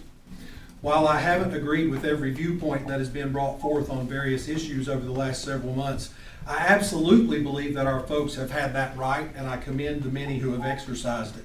Everyone has unique opinions shaped by their experiences and beliefs, but I do believe that sharing them and engaging in civil discourse is noble, is a hallmark of free society, and is healthy. But our discussions have not been civil, and in connection to that, some folks aren't being heard. Who is that, and why is that? The answer to the first question is, prior to tonight, school system employees. If you look back across these last several months, you will be hard-pressed to find instances of school employees signing up to do this, or speaking out in hardly any capacity during most of the exchanges that take place within these meetings. And the why behind that is the most concerning and frustrating part. I sat back there just last week and heard it said that some folks were afraid to report things. I'm here to tell you that many of our employees are afraid too. They are afraid as a direct result of these meetings and the sweeping statements that come out of them. I won't stand here and pretend to know the opinion of every staff member in my building, but I do know this much with absolute certainty. I have had some of them express worry over performing the most simple day-to-day tasks, such as maintaining order and discipline in their classrooms. Why would they worry about that? They don't want to be the next name called out. They don't want to be accused of something or have something they did do misrepresented with no forewarning prior to the second Thursday of the month, much less an opportunity to speak for themselves. They want to teach. You have to understand why people go into education as a profession. They do care about students deeply. And almost universally, they come to care about the other adults they work alongside in caring for the students. They even, in most instances, care about those in leadership. But most of all, by far, it's about the students for them. Yet they have constantly been hearing statements suggesting that maybe they don't care, at least not as they should, and maybe someone needs to do that for them. The bottom line is this. Right now, with the way things are, they don't feel supported in their work, and it is work. Whether it's been explicitly said or not, they are hearing schools are bad, teachers don't care, we're going to change all that or they can leave. Our teachers very much want to see our schools improve. We've been talking about how to do that throughout this year. We're working to make changes, and that isn't going to change. The difference is we don't point fingers at each other and declare that we know who or what the problem really is. We believe and we know that the folks who are going to change it are in the building. They need to know that you have their back. Not in doing wrong, no one expects that or would ask for that, but rather in doing the hard but immensely rewarding work of educating and caring for our children. They need to know that their leaders have their back. The day that word got around about this agenda item, I heard directly and indirectly from numerous employees, not just teachers, who had serious concerns. These concerns ranged from some who believed this specific item was unfair to a director of schools they know and respect and believe does have their back, to some who were concerned about what kind of chain reaction this would create, all the way up to wondering if they themselves were safe in their employment. And please don't respond to that last part with a flippant thought like, well, if they worry, then they must have reason to. These are working adults, and they are human. They absolutely love their students, and they absolutely need to provide for themselves and their families. Both things can be true. And when complete organizational instability is the order of the day, you're going to have lots of worried folks. And if it doesn't improve, I honestly believe many of the folks that we so very much rely upon are going to reevaluate their employment and seek opportunity elsewhere. I have always been one to say that no individual is irreplaceable, but please believe me when I tell you, from experience, that in this current situation of a very real teacher shortage and the uneasiness here, we will not be able to replace them. We have already lost teachers this year to this culture of mistrust. And I'm scared too, frankly, but I've made a conscious decision to no longer be silent. Yes, there are always things that we can and therefore should improve. The folks I work with now and every person I worked with for the last 10 years at Central Office believe that. But don't take my word for it, ask them. But you see, that's the issue here too. Other people get the courtesy of a conversation, but they, along with certain school level employees, don't. And why is that? Because you already know what they're going to say, or because you know without question that whatever they tell you is untrue? The point of that is this: if you want to know the state of the school system, yes, you absolutely do need to hear from voices who don't agree with certain things, whatever those things are. We all need to hear that. But you also need to hear from the folks who have boots on the ground experience of what is and is not happening in our schools day in and day out. These same folks will acknowledge that things aren't perfect. They will acknowledge that there is improvement that must be pursued. But they will likely also have ideas on how to move forward. And please hear this. Believe me when I tell you, any moving forward will be done because of them, not in spite of them. These are the same folks who don't understand how this could be the time for a change at the top. After the sweeping changes in leadership we saw over the summer, which entailed complete change in leadership at 2 schools, significant changes at 2 others, and 3 central office positions replaced. They don't understand how, immediately after the worst natural disaster our community has ever seen, this could possibly be the time for added uncertainty. They wonder where it all ends and what the implications are for them and their students. Some of you campaigned on change. That's fair, and you won fairly. But as I've just outlined, change is here. Let us do our jobs. The work is much too important for this distraction of constantly defending ourselves to be allowed to continue. I said my second reason wouldn't require much explanation. Prior to beginning this year as principal of the high school, I served as secondary supervisor for the last 10 years. Immediately before that, I was the Johnson County Middle School principal for 3. For all of those 13 years, Michelle Simcox was my immediate supervisor. From my firsthand experience, I want to tell you a few things about her. First, she cares about the people who work for her. She cares about all of them. But if you work directly for her, you can see this on a daily basis. I have had to walk into her office, call her office, or call her cell phone more times than I could possibly count. And at times ranging from 5 in the morning until very late, all hours of the night. She was always accessible, available, present, and concerned. I was supported in those roles. I'm still supported in my current role, and I do still call her from time to time, along with my now immediate supervisor, Mark Hageman. She always listens. She always wants to help with whatever the issue is, and she is always kind about it. But she also has a wealth of experience and knowledge to add. I don't always call her just to let her know what's going on. That's part of it. Very often I've called her to talk through the situation and get her take on it, because there's a good chance she's dealt with it before already, maybe 100 times. You don't do the jobs she has done for what is now 19 years, I think, in leadership and not pick up on valuable insights, and she has certainly done that. And that brings me to my next and final point. She believes in the chain of command, or structural hierarchy, to put a fancy word to it, because she believes in her people. She doesn't micromanage the folks in her charge. If you earn a position of leadership, it is a vote of confidence from her. Yes, she will support you in your role, but more than that, she trusts you to perform it. She takes care of the supervisors who oversee various aspects of running the system. They offer the needed support to the principals and department heads that they oversee. The principals and department heads support the teachers and employees who work for them, and those are the folks who take care of our most precious resource, our students. I'm grateful to have worked directly with her in various roles, including the current one. In my opinion, as a professional educator, Dr. Simcox should be allowed to continue as our director of schools, and that we all need to move forward with a renewed focus toward the common goal of improving student outcomes in every way that we can. Thank you for this opportunity to address you. Thank you, Mr. Long.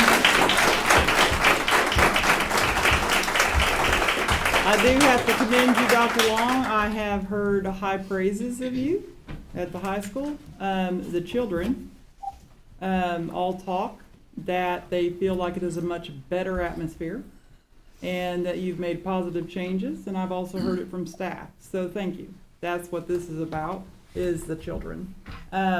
And before we go on to Tina, this is obviously all at me, because I'm the one that brings things. But I want to assure everybody, I'm not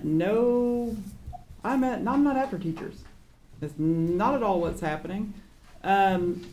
Teachers that don't teach, yes, don't be here. Okay, this is coming from children. Okay, when they come to me and they talk about, why does my friend have this class, but I have the same class. This class learns so much, we do nothing. Okay, so at the end of the day, this is not to tear people down, okay? And yes, when I was on that side and I was on this side, I'm getting attacked just the same, okay? Nobody's recognizing that. And as I'm bringing information that is fact, okay, with things that were illegal going on in our school for the last 9 years, this is our only employee. You all are not our employees, okay? It is our job to assure that policies, education, and what is in the best interest of the children are. She's teachers, okay? That's her job. Our job as a board is to make sure we have the right leader, okay? Our scores are pathetic. And is it the teachers? I don't think it's the teachers. I think it's the whole system breakdown. I think teachers are fabulous. I thank teachers, okay? It has nothing to do with that. It's trying to make our educational system the best it can be, and Johnson County doesn't have that. Our kids aren't prepared. I'm not saying you, and you, okay? And a lot of people, kids, go home to parents that are very active in their education. That's fabulous. We have a lot of kids being raised by grandparents, okay? They don't get the same education, okay? So,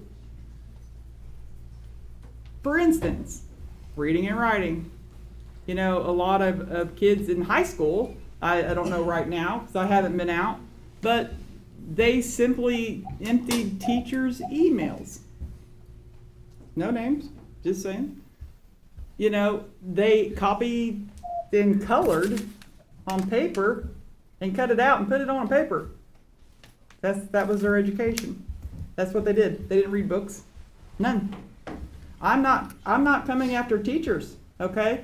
You all can't see what your coworkers are doing. I don't know what you're doing.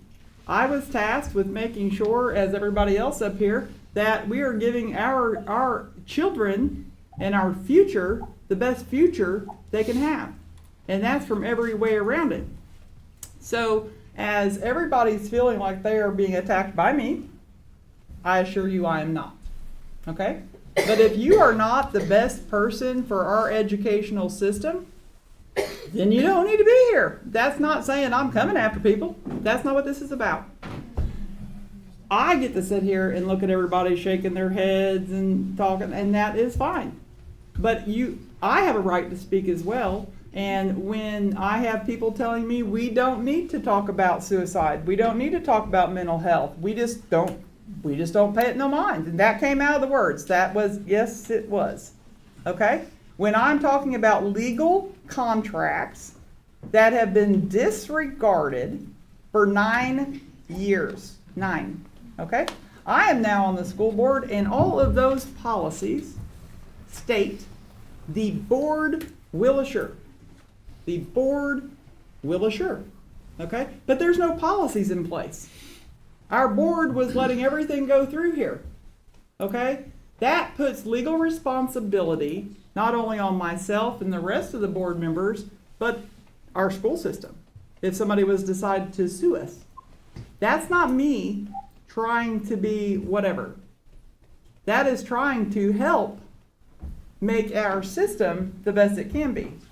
But I get all your point. I love it. It sounds like you all are a great family of teachers and everybody supports it. That is wonderful. That is your boss. But she works for us. Not you guys. You don't work for us. She's our only employee. That's it. Just Michelle. She works for me. Okay. Yes. Yes, she works for you. But the board employs the director.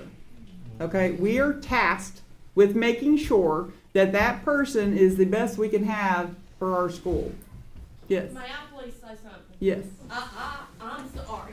I'm that grandmother raising my granddaughter in the school system. Mm-hmm. Okay, you all are up there on this board. Why can you not help her if you employ her? I've tried. I've talked. Listen, I've talked. wait just a minute, please. I was answering. Thank you. I'm not ready to be answered. Okay. I want to know why you all cannot work. Show her how you want her to do her job then. Okay. And I'm sorry, that was very rude. Calmly show her how you would like her to do her job. Why? Why can't you do that? I mean, that's what you all wanted to do. You wanted on that board to help her do it then. If you don't like the way she's doing it, say, hey, can we do it this way? Is this an option to do this way? Madam Chairman, I'd like to speak. Yes, but can I just answer her real quick? I personally have. I've been talking to them since March, April, discussing things. And a lot of it's never been brought up, and we still haven't found all the information. It's the lack of being forthcoming with the requested information or questioning or trying to learn. Yes, I Okay. have, absolutely Well, have why tried. can't we have a little bit more time? Let's work together a little bit longer, can we? Can we nicely work together a little bit longer here? I mean, you yourself was on the board for a month and somebody asked you for something and you asked for a month to get that information and give it to them. They were actually wanting her gone. They wanted her They gone, were and I talking said that was a about month. textbooks. It was a month that they asked, the parent was screaming, and I said, we don't know, and they were wanting her to fire with the lady with the name tags. That was what that was about. So that needed time, yes, ma'am. I mean, personally, I'm only one voice. That's it, one person. That's it, one person. But what is it gonna take to get past the April, March thing? I'm- And it's, cause that's in the past. We are trying to move forward with you. Serena, hold on. She was asking But you're why the I only- hadn't I know, but talked. you're Well, always going back to April, I'm trying March. to explain that, yes, I have spoke with her about this stuff, But it's in the past. but it's still We got not. to move forward. It- Chris has done the letter. You still go back to, every time you're up here, you go back to telehealth. You go, That wasn't always. telehealth. You go back to, I've asked for requests from March and April, that was telehealth. All the way until now is what she's And asking we have why given you I what we have. had. We worked She through it with is, Chris. excuse me, she's asking me why I haven't talked. I have talked. I've I'm saying, emailed. why have all of you not talked and just said, look, Dr. Simcox, let's do this. We've got to move forward. Like, let's do this together. This was, I Well, ma'am, she's been on understand this that, board, but or she has. director of schools for 19 years. And in that 19 years, No, I haven't. she should have been able to run this school system the way it should be by the state requirements. Now, what's the problem? That she can't run it by what the state laws say. We can all There work was together years, if we there was can. years here that we had audits from the state auditors.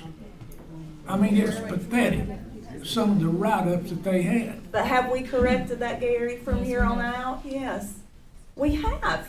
I mean, we've hired your purchasing specialist.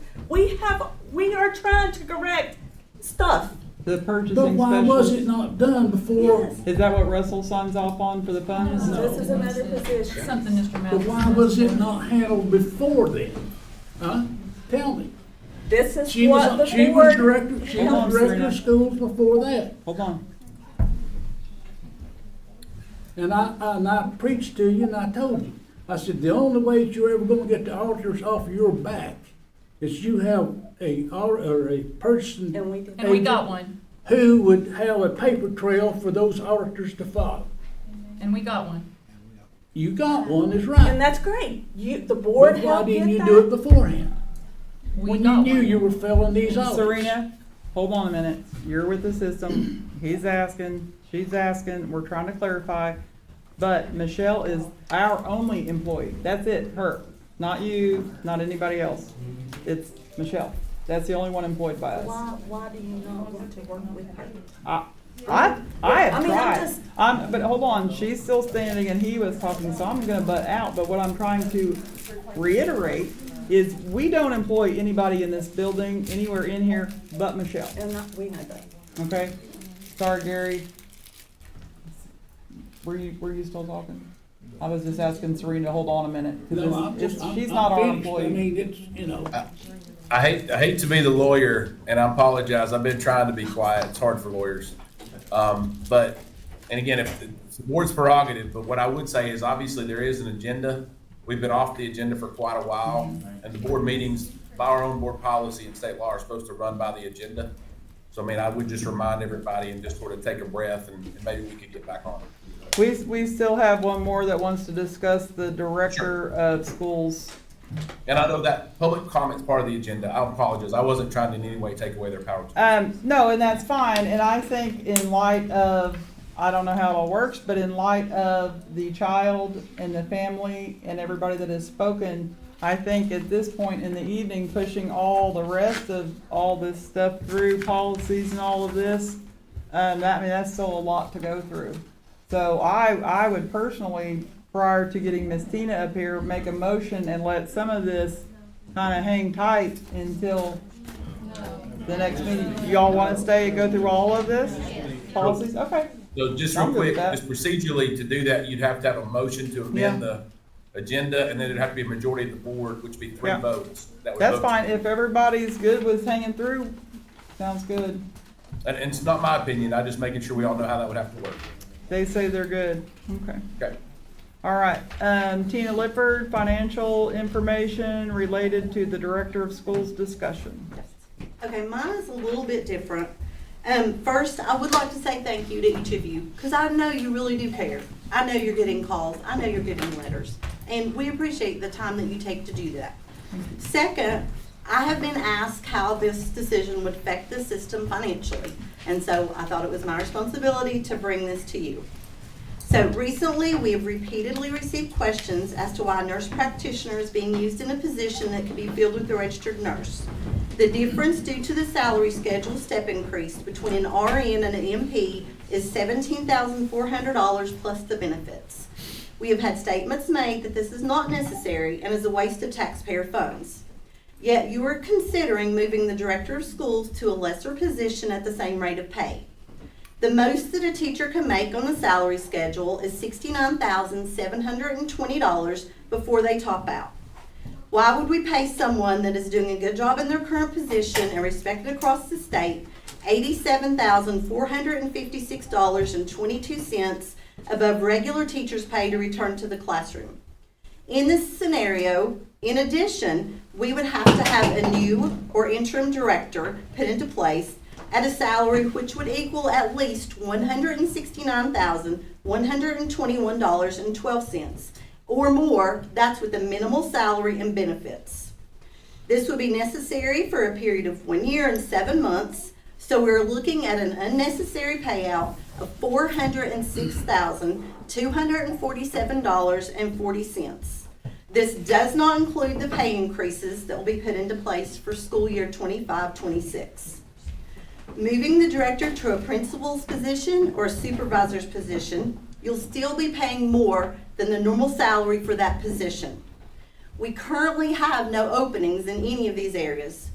Are we going to create a position? Also, due to the volatile nature of the board and to the system as a whole, this position, anyone that's willing to accept this position would be expected to earn a higher rate. Also, just looking at it from the community side, is it appropriate time to transfer someone when we're in the middle of a recovery from a very destructive natural disaster, at a time when students have just returned to schools, at a time when so many of our staff and so many of our students are surrounded by so much pain? Is it an appropriate time when we're dealing with insurance for recovery of damage, FEMA for expenses that aren't covered by insurance, forgiveness for days missed, accountability that will be expected by the state, and other disaster needs that one is not even aware of until we deal with the type of situations that we have dealt with?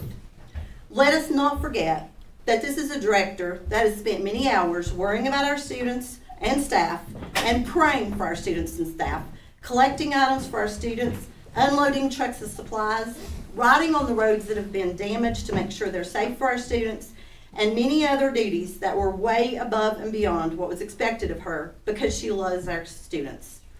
Looking back at those numbers, is this an appropriate use of taxpayer dollars? Is this an appropriate time to make changes when our school system is trying to return to some sense of normalcy? Contract renewal time would be a great time to discuss these matters. Everyone is hanging on by a thread, and stress levels are at an all-time high. Everyone in this community seems to keep taking hits day after day after day. People keep saying that our school system is broken and it needs to be fixed. And when it's stated that way, it puts down every single person that is a member of this Johnson County school family. It implies that everyone is doing a bad job. And I've heard Ms. Crott stand there and say that Laurel is a phenomenal school. Doe is a phenomenal school. All of our schools have positive traits to them. I know we need to have some work done. I know adjustments need to be made. But when we say we're broken, it's as if everyone's broken. Something that we did was we went to the schools this week and we visited children. And that's what it was all about. And when we looked into those children's faces, none of us would ever say, "Oh, I'm sorry, you're attending a broken system." The people of our system and our community are slowly starting to feel broken. We're feeling broken in spirit, broken in self-esteem, and broken in the ability to do our jobs. In the word of one of my favorite songs, and I'm starting to feel like this should be our anthem, I know I can't be the only one who's holding on for dear life, but God knows, I know when it's all said and done, I'm not okay, but it's all going to be all right. It's not okay, but we're all going to be all right. Please, all we're asking is we know it's your decision. It's not our decision to select the director. We're just asking that we get some time to get some type of normalcy before any huge changes are made that are detrimental to our system. Thank you all. Tina, if you see that? I have a question for you, Tina. I want you to break down that $400,000 that you're talking about. Do what, Gary? No? Break that $400,000 Okay, down. I can do that. All right. So, with the $6,247, we have the salary schedule of a regular teacher topped out. That would be $69,720. We would be going over that by $87,456.22. $74,680 of that is salary. $12,785.22 would be the benefits that would put it above a regular teacher's pay. Then we would have to look at paying a salary of at least $169,121.12. This has to be done for a period of 1 year and 7 months. What's the $169,000? What is that salary for? That is, we have to have a new director. You have to have a new director. Actually, you have to have an interim director for Yes. 1 year that is qualified, and then the TSBA will help place a director that has the experience and knowledge to do so. That has already been checked into. Carter County, I talked to one of their board members, or a couple of them, while we were in Nashville. Their director of schools down there makes around $120-some thousand. They have, how many high schools? They have 4. Middle school and elementary schools. Now, why is it that Johnson County is so high?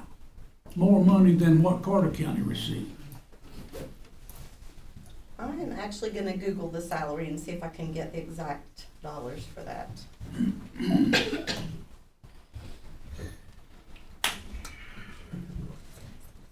But this, actually, the decision of the director's salary is by the board. It's based on the number of teachers that are employed and the number of students that are in the system. Well, I'm sure Carter County has more kids in the system than Johnson County does. Mr. McCarty, can I ask you a question? Sure. As our financial formula for, we are more run on the 57 plan, TCA 57. But we work more on the 1981 formula, or something like that, with everything being TISA. And Attorney General, they state that, and it's nothing against Russell. I'm just putting something out here. Russell is housed in our school system upstairs. He's also over county and city budgets for the whole county. County budgets. He's also over the budgets here. He writes the county's money, helps approve budgets, and also here. Like in a board meeting, when I'm discussing even getting bids, he's saying we can't do that. Nothing against you, I'm just asking. But he's saying we can't do it, it costs too much money. But that's contradictory to have somebody representing a school in a board when they have too much financial things in the community. So I'm getting with this. But so as I understood it in Nashville, and I went to these classes and spoke with people, the way our system is funded in the state of Tennessee, you got your federal dollars, you got your state, whatever it is, and then our money also plays into the fact of how many kids have IEPs, how many kids have 504s, all that, correct?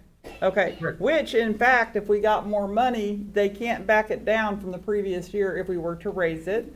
So in the big scope of things, it seems like a massive conflict of interest, if not an ethical issue, that we have this position aligning in here. Because when you're over the whole county's budget, it would do you well, and I'm not saying you are, but ethically, morally, it would do you well to not do certain things in the system, because if you do certain things in the system, then it turns around and causes the county more money. So you see what I'm saying? I do. I can only answer your question as to what the law in Tennessee says. And the law in Tennessee specifically says that a county employee is a separate employee, a separate W-2 from a Board of Education employee, and a county employee can serve on a Board of Education. Right, but it's just like more of an ethical. To answer your question legally, so the conflict of interest statute is what it is. Legally, there is no legal conflict. morally, ethically. That you don't want a lawyer answering a moral question. Well, yes, sir. Thank you very much, Mr. McCarty. There Thank you you. go. I got it. But I'm just saying, legally is the only thing I can answer. Legally, it is not a conflict of interest. So my question is, when it comes to budget things and money, should he not recuse himself from a vote when it has to do with money and the budget? I'm the one she's talking about. I'm just And asking. there is a Tennessee Attorney General's opinion Yes. that the Election Commission has validated twice. Yes. And it has gone all the way up the chain all the way up through the chain with the Election Commission, and there is no conflict of interest whatsoever. Yeah, that's the statute, the conflict of interest statute specifically, and I know of those AG's opinion, but the conflict of interest statute outlines when a board member has to recuse, when they have to notify of a possible conflict, and this would not qualify under either scenario. So okay, that's perfect. Thank you. I actually have copies of all of that and had spoke with an attorney in regards to this. So it was of their opinion that they may want to recuse. So that's why I was asking to clarify.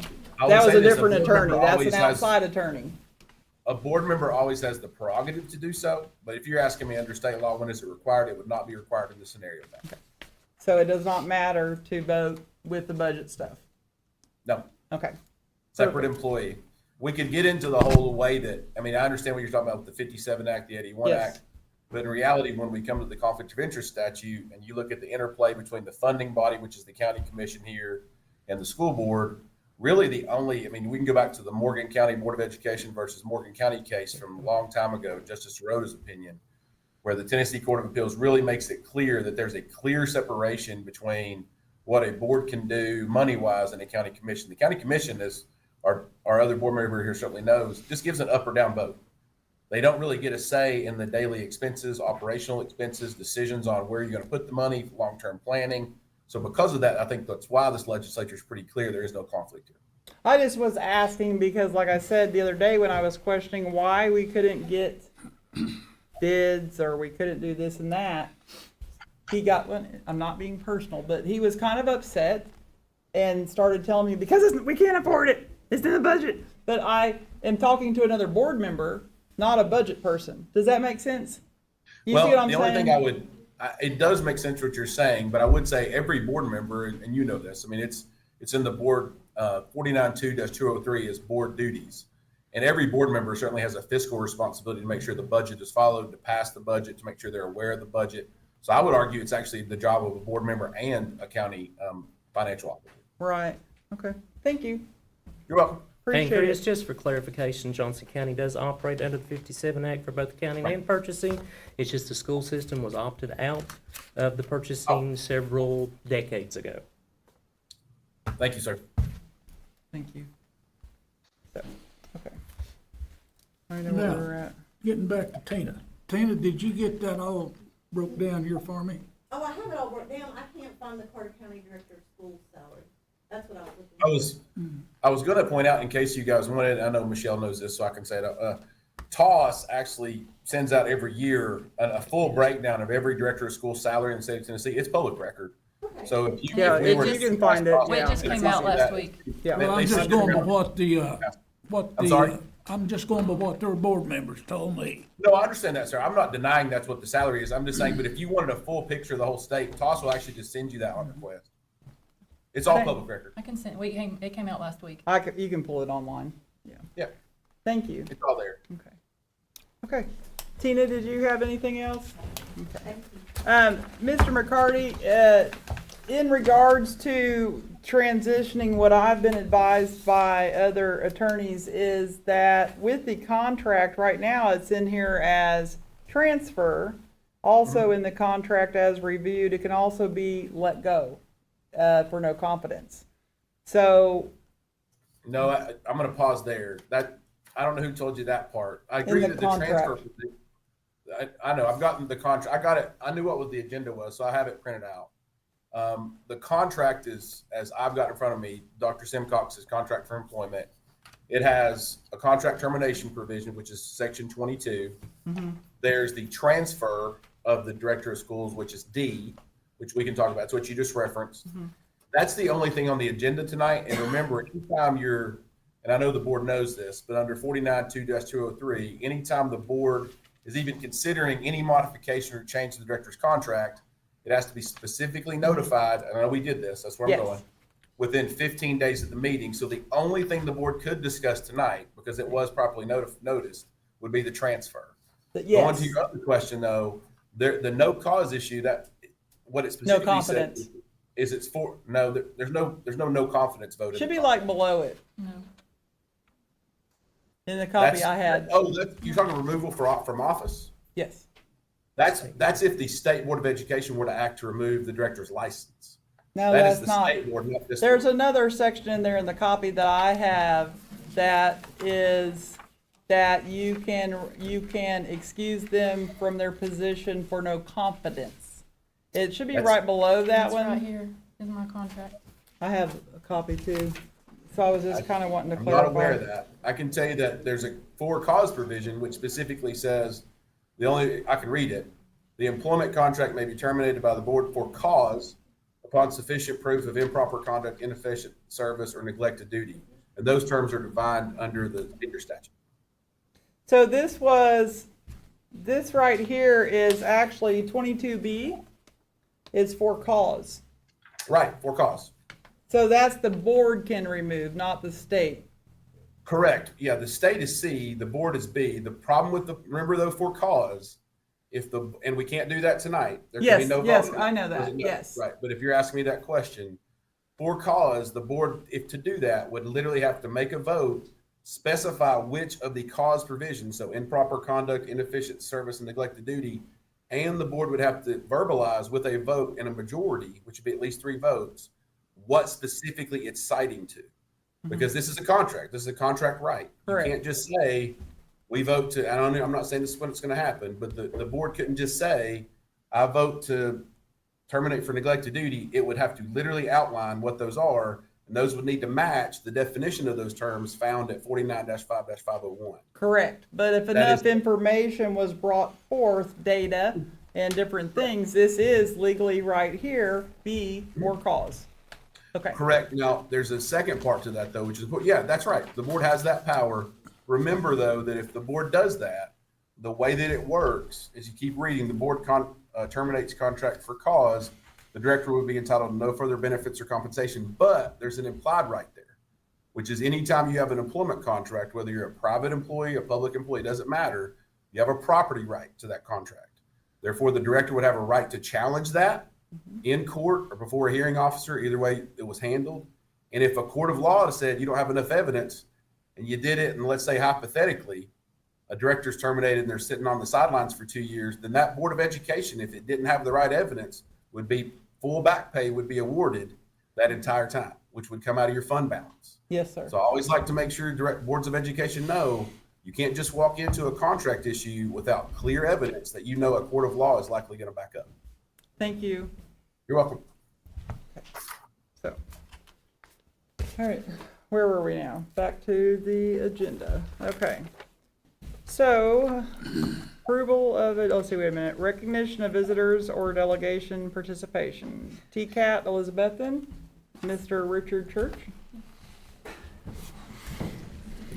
Hang on, my legs may not work. Good evening. My name is Richard Church. I am the Vice President of Tennessee College of Applied Technology, Elizabethan. Actually, Richard Church is my business name. I'm Richie Church. I'm from Johnson County, a proud graduate of Johnson County High School. I am also the elected chair. I was very freaking well prepared when I left here. I'm the elected chair of the Tennessee Board of Regents Academic Affairs Council, representing all 13 community colleges and 24 TCATs in the state of Tennessee. And you did say you graduated Johnson County? I absolutely did. Class of 95. 95. I've been in education for 25 years, and first I will officially recognize Johnson County for their hard work. This is the third trip I've made here to recognize this. What we've done to open pathways to the Tennessee College of Applied Technology and the Johnson County school system. Currently you have 186 high school students in Johnson County High School dual enrolled with TCAT Elizabeth. That is the second most in our region, only behind Kingsport City Schools, who have 2,400 students at Dobbins Bennett High School, 600 enrolled with us. That's a huge accomplishment. It's been done under the leadership of Dr. Michelle Simcox, Mr. Herbie Adams, and the instructors at Johnson County High School. That opens up early post-secondary opportunities and credit for these students, of which they would not have the opportunity without these types of agreements. So I want you to understand that. Also, I got you a little goodie bag I brought with me. Put those out early because I did go up to visit our campus. We have a campus here in Mountain City, the Mountain City Extension Campus. We operate a night diesel program there. We currently have 14 students enrolled. We've had as many as 20. That's training our next diesel technicians of the next generation. So that's one thing we like to do. We have a campus in all 6 service areas, all 5 counties in 6 different areas of the region, Johnson County being one of them with the Mountain City Extension Campus. We've also, both based on those numbers in the last 3 years, reinvested over $30,000 in the Johnson County school system CTE budget because your high school teachers are delivering our competencies. So that's the reinvestment for supplies and materials and the things that are needed. So we're very proud of that relationship. And it was done with some leadership and a lot of trust. So I want you to understand that. Now, I want to recognize and give, and there's a banner hanging there, there's another one somewhere. This is your third one. So I do want to recognize Johnson County Schools, Director Simcox, if you would come down. Herbie, if you would come up here, please. I know you really want to. You sat in the back for a reason. I want to recognize Johnson County Schools as our silver level dual enrollment partner for fall 2024. Herbie, you grab that there. And then, Stephen, take a picture, would you? Yes, sir. I would be honored. You guys be good for some. Class of 95, class of 94, class of 92. Sorry, it's blurry. It's focusing.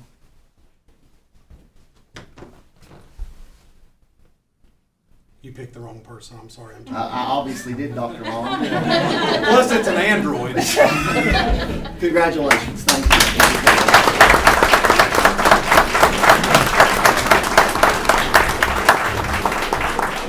Now I'm going to take off my badge because I do not represent the Board of Regents.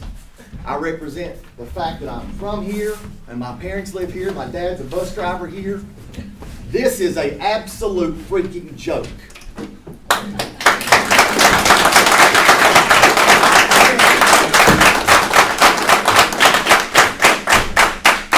You cannot micromanage your way into success, and you have to have some level of professionalism and functionality, and you do not. And that's a joke. Once again, that doesn't represent my employer. Good luck. God bless you. That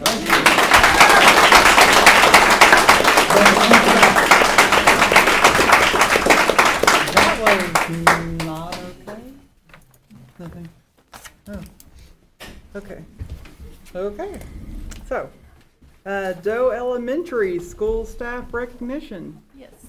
Again, we're going to be honoring each month someone from a different school, and this month is Doe. So Mallory will be speaking. I'm just the certificate holder.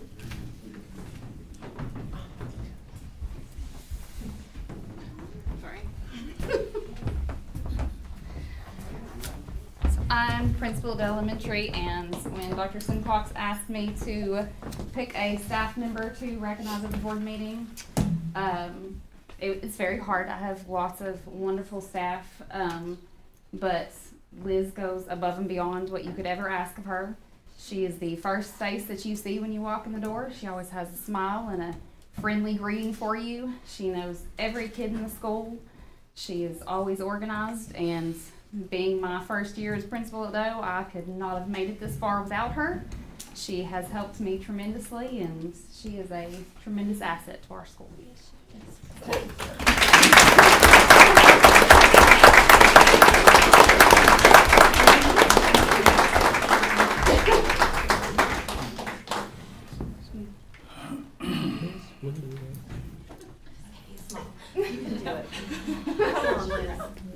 You got it.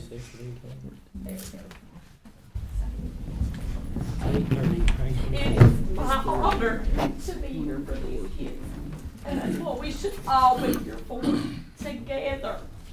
Not fussing and arguing and fighting against each other.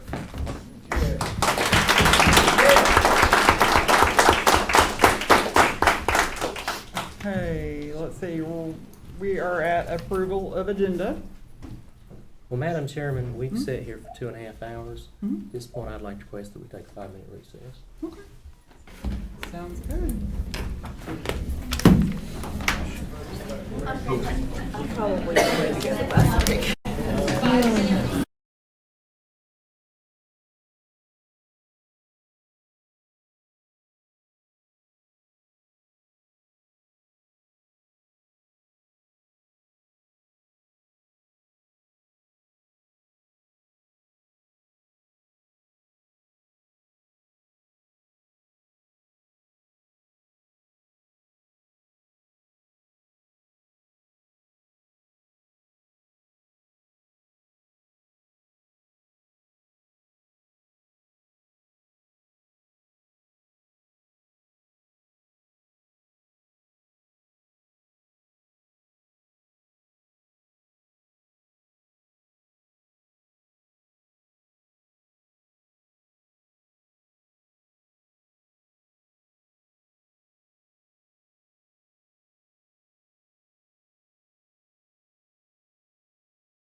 Richie's comments aside, we can't lose TCAT.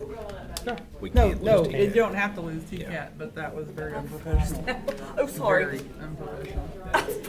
Actually, that was a call from people that have graduated from here that were pretty upset about that.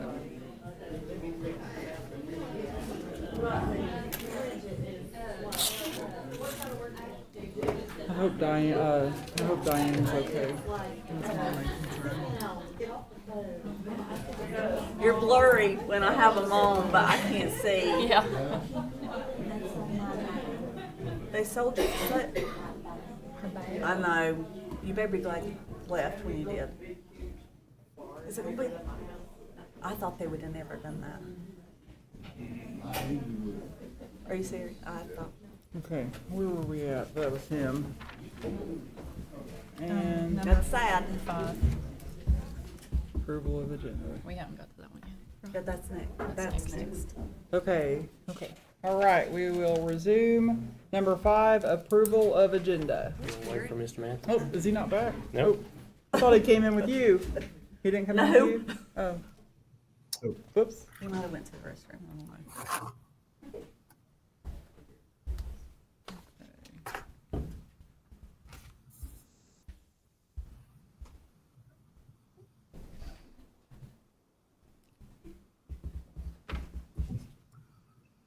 Did you guys ever figure out with EMD what is going on?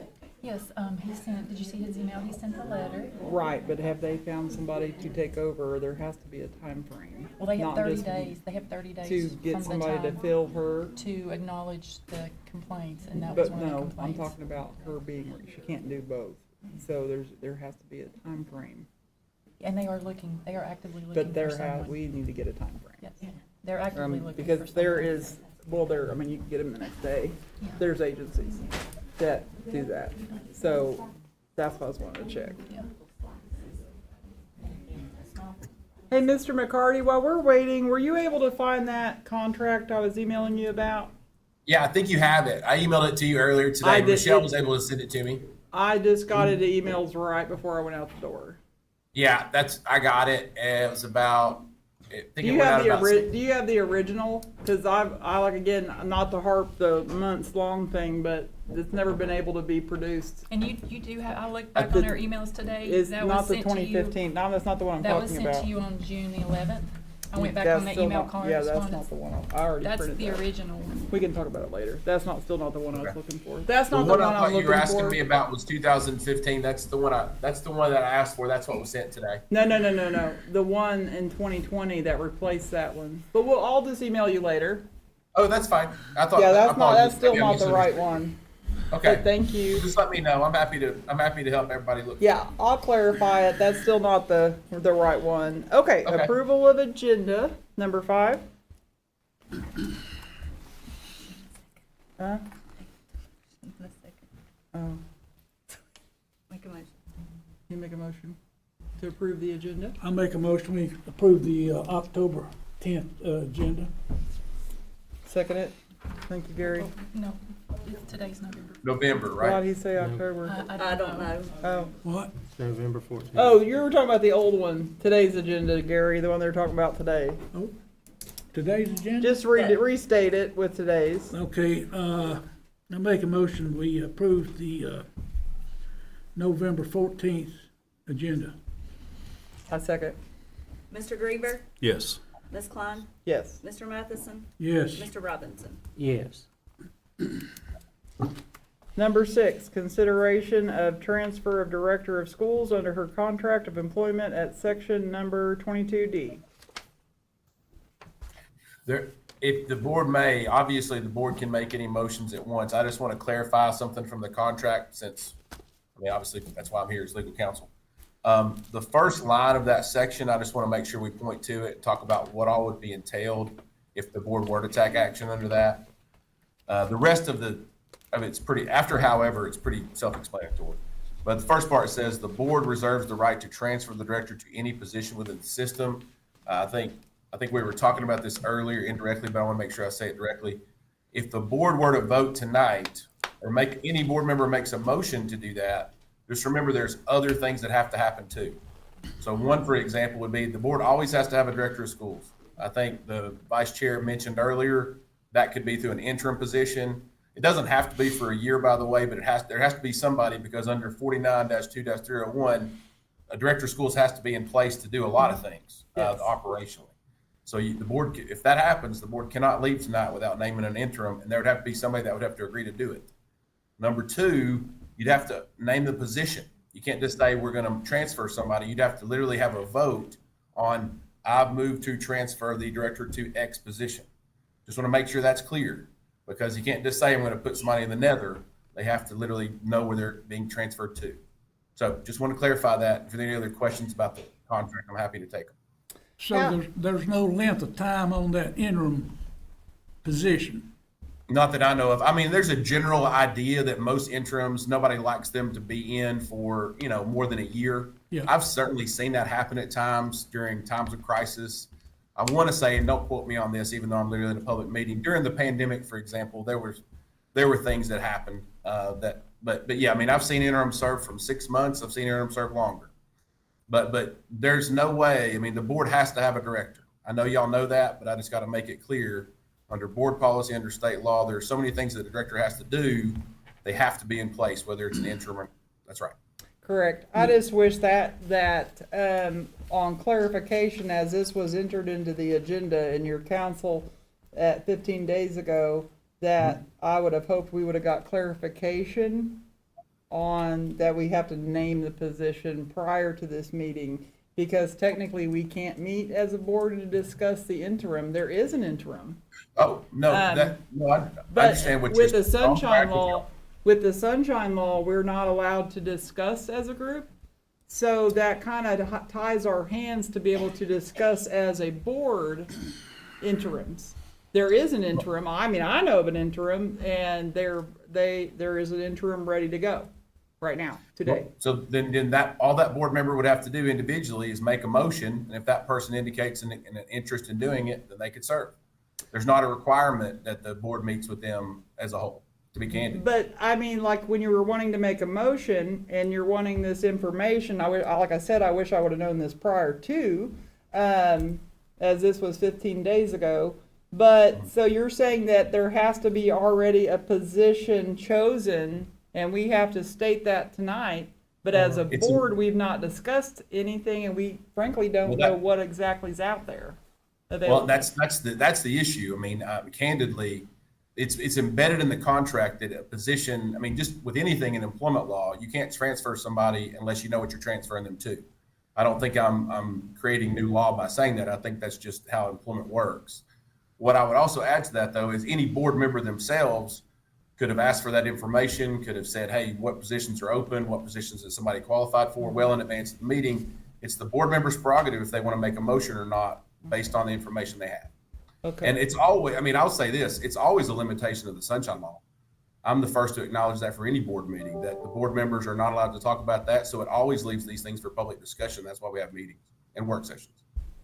So really, this really wasn't even able to be on the agenda because no, you can add it to the agenda. I'm just saying that it would come with vote on it because as a board, we've not had an opportunity to see what positions are available if that is required to move forward with this item on the agenda.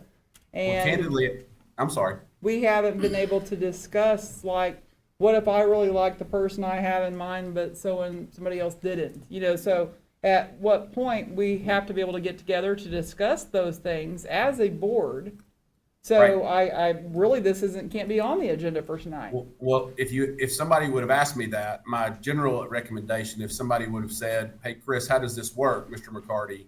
What I would say is because of the restraints you're talking about, I'm never going to tell a board member, you have a right by statute. Any board member has a right by policy to add things to the agenda. So I'm never going to say no to that. Somebody asked me if they want to add it, I'll tell them the language is what I did here. But if somebody would have also said, Mr. McCarty is board counsel, how does this process work? Because of all the other nuts and bolts that have to be part of it, I would have suggested having a work session to make sure you're complying with the Sunshine Law in advance of this meeting so you can have those discussions. Okay. Mr. McCarty, Yes, sir. when you say a position available, what are you speaking of there? Honestly, a position in which, remember that, I mean, we're talking about Dr. Simcox. Dr. Simcox not only is the director of school, she also has tenure within the system. And under the Tenure Act, your tenure doesn't go away when you're a director. So she would have tenure rights as well that play into this. And if you were to transfer her, the board would have to move to transfer her not only to a position, but a position for which she is endorsed and qualified. Would that not fall under the interim director's job there to place her in the job? No, sir, because the position themselves has to be named by the board. I mean, it says the board has the power to transfer under contract, which means the board needs to indicate where she's going. And Chris, correct me if I'm wrong, but the board also has the authority to create a position, correct? It does. That's right. Now that would require, that comes with another added facet. And you know what I'm going to say, especially you, which would require a budget amendment as well. Yes. I mean, unless there's money that can be moved, or, I mean, doing that, creating a whole entirely new position, which is not otherwise categorized or contemplated under the budget, would require more moving around and more votes. I mean, candidly, it's just not a simple process, as everybody can understand. We're talking about a contract for employment. We're talking about property rights. We're talking about budgets. All that was discussed earlier in the public comment period, but it's important. And we have to follow the law, and I know obviously that's what I'm here to make sure we do. Yeah, well, I will take that one for the team and myself, as I spoke with another school system attorney in the state of Tennessee and was guided. So I apologize for the misinformation that individual, who also represents as an attorney, that part was left off. So I make a motion to table this until we can schedule a work session to discuss this, review interim, and figure out what moving forward looks like on this. I'll second it. Thank you, sir. Okay. Thank you. Okay, so. Oh, you do have to have a majority, if you're gonna move to table it, because it is part of the agenda, that would require a majority vote.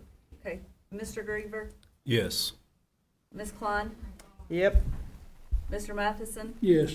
Mr. Robinson. Yes.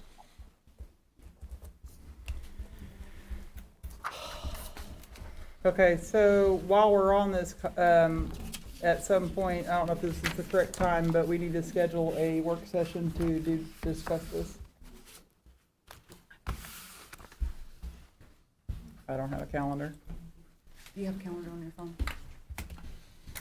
I don't have my phone in here.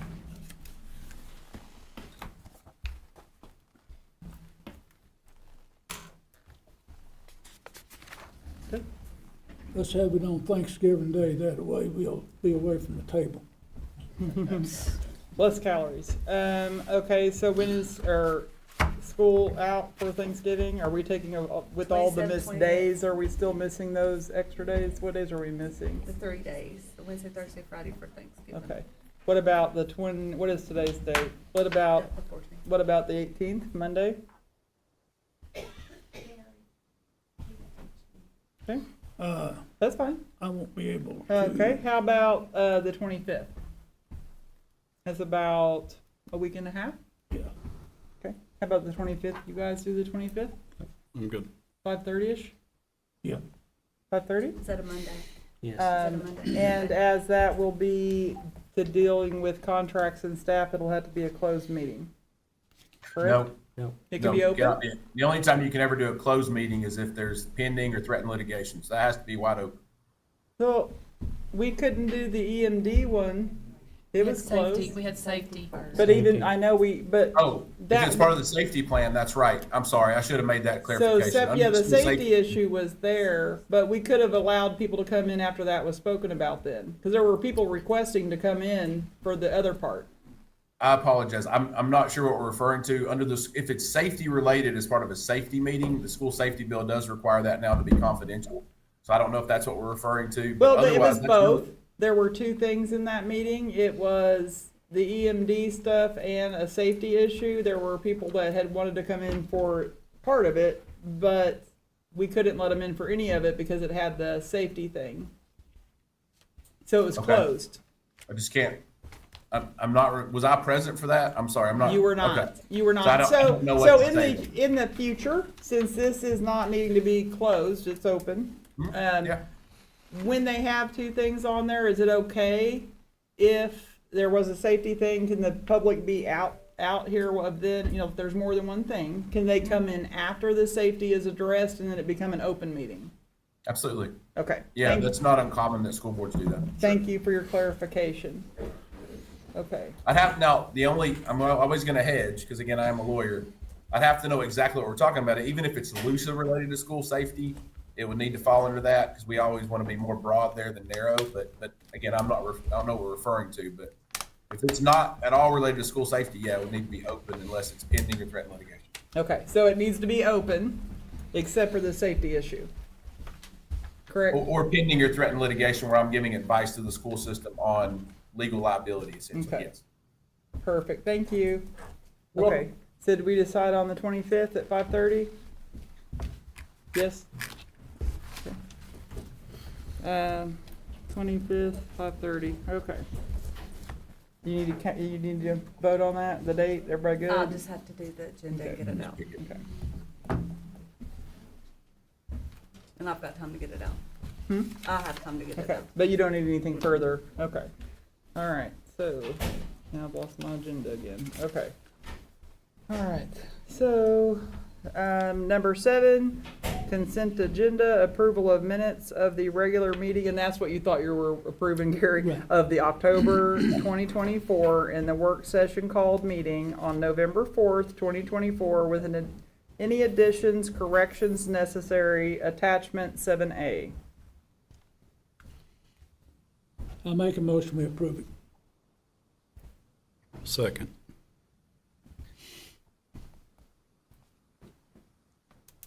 Mr. Griever, Yes. Ms. Klein, Yes. Mr. Matheson, Yes. Mr. Robinson. Yes.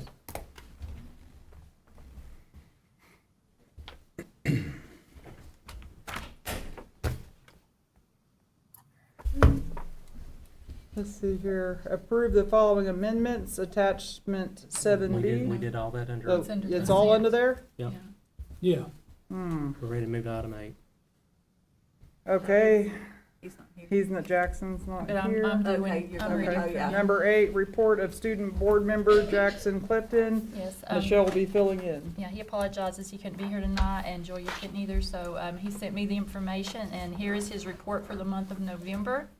To start off with, our football season has sadly come to an end, but what an amazing year we've had. Our Longhorns went 8-3 this year and made it to the first round of the playoffs. We had some incredible and entertaining games, and I would like to congratulate all the team members of the outstanding season. And of course, that means it's time for basketball to start. We have a few home and away games coming up soon. Those home games are going to be on December 3rd versus Cornerstone, December 5th versus Patrick Henry, December 6th versus Elizabethton, and December 10th versus South Green. Then we have away games next Friday at Unaka and December the 2nd at Chilhowie. So be sure to come support our boys and girls. I'm sure every student, teacher, and faculty member was more than ready to get back into school, and I saw a lot of excited students that first day back. Here you can see some members of the high school student leadership team passing out candy as a welcome to students, and I believe that a lot of teachers and staff across all our schools had matching shirts to welcome the students back, which I'm sure made everyone feel welcome. We got to enjoy a 4-day week this week thanks to Veterans Day this past Monday, and our student leadership team also went to the courthouse last Thursday to put up some flags to honor the veterans here in the community. Some of our competing clubs had great competitions. Our robotics team, 63303D, received a judge's award for their robot at the Sullivan East competition, and our FFA team attended a horse judging competition in which they placed second in the Eastern Division. Congratulations to all those hardworking students and coaches. Finally, I just want to remind everyone that we have another blood drive coming up on Friday, December 6th, and I wanted to say thank you to everyone who donated in my name, which was Jackson's, at the last drive, and I really appreciate it if you could do it again. Okay. Number 9, 5-year plan update. Yes. Is that all that is? Is that Yeah, all I'm there gonna- is to it? No, I'm going to Okay. speak on that. One of the 5-year plans is to expand the early post-secondary opportunities and industry certification offerings to ensure that they meet community workforce needs and that they enable students to become ready graduates as measured by the TDOE. And that's just some of our courses that we offer at the high school that are for this, the early post-secondary opportunities. You can see the CTE dual enrollment industry certifications, as well as in the near future, the dual enrollment opportunities that we'll be offering. What was the date of this 5-year plan? We do that every year at the board retreat. So was this just updated February. once a year? Okay, so I know it's like normally a 5, so. Yeah, it's updated every year. So you do it in February? Okay. At the board retreat, Okay. yeah. Okay, board retreat, okay. Number 10, approve the following dates to instructional days. Martin Luther King Jr. Day, January 20th. President's Day, February 17th, February 25th. Paid, what is that, PD? Professional development. Oh, Professional Development Day to full day of instructional day. March 12th, PD, day to full day of instructional day. March 26th, PD day to full day of instructional day. Tuesday, March 11th, from 3:30 to 6:30 p.m. will be the Parent-Teachers Conference for pre-K through 12. Yes, and we're just trying to get back some instructional days where we missed with the hurricane, and by, the board has to approve those. So those are just, we want to make those instructional days so our parents know. I'll make a motion that we approve that. I'll second. Mr. Griever? Yes. Ms. Klein? Yes. Mr. Matheson? Yes. Mr. Robinson? Yes. Okay, number 11, approval to live stream work sessions with the exceptions of when the board is meeting with its attorney or when the school safety plan is being discussed, but not limited to. Those meetings will be posted, closed to public, and streaming. Okay. I would like to kind of amend that a little bit to what Mr. McCarty said. So if it is more than one topic, one is safety, one is not, that we start with the safety, finish, and then allow public in or whatever for the remainder of the meeting, if there's more than one item on the agenda. I think what's stated there is consistent with what I was saying, but certainly I have no problem with that amendment either. I understand. Well, because we had that issue. Oh, no, I understand what you're saying. I was just looking at the agenda item. Yes, thank you. Can open once security is discussed. Security issue is discussed. Okay? This is something that's extremely important to me, as far as people have said routinely throughout the last year. They wanted to be able to see what was happening with board meetings, and that includes work sessions. So that's why making sure that we live stream those so everybody can be involved is something I wholeheartedly support. Madam Chairman, in light of the fact that we do have a vacancy, I'd like to make a motion that we table that till December when we have a full board. Table which? Item number 11. To live stream? To table it until we have a full board for full discussion. Anybody want to make a motion for that? I did. Okay, anybody want to second it?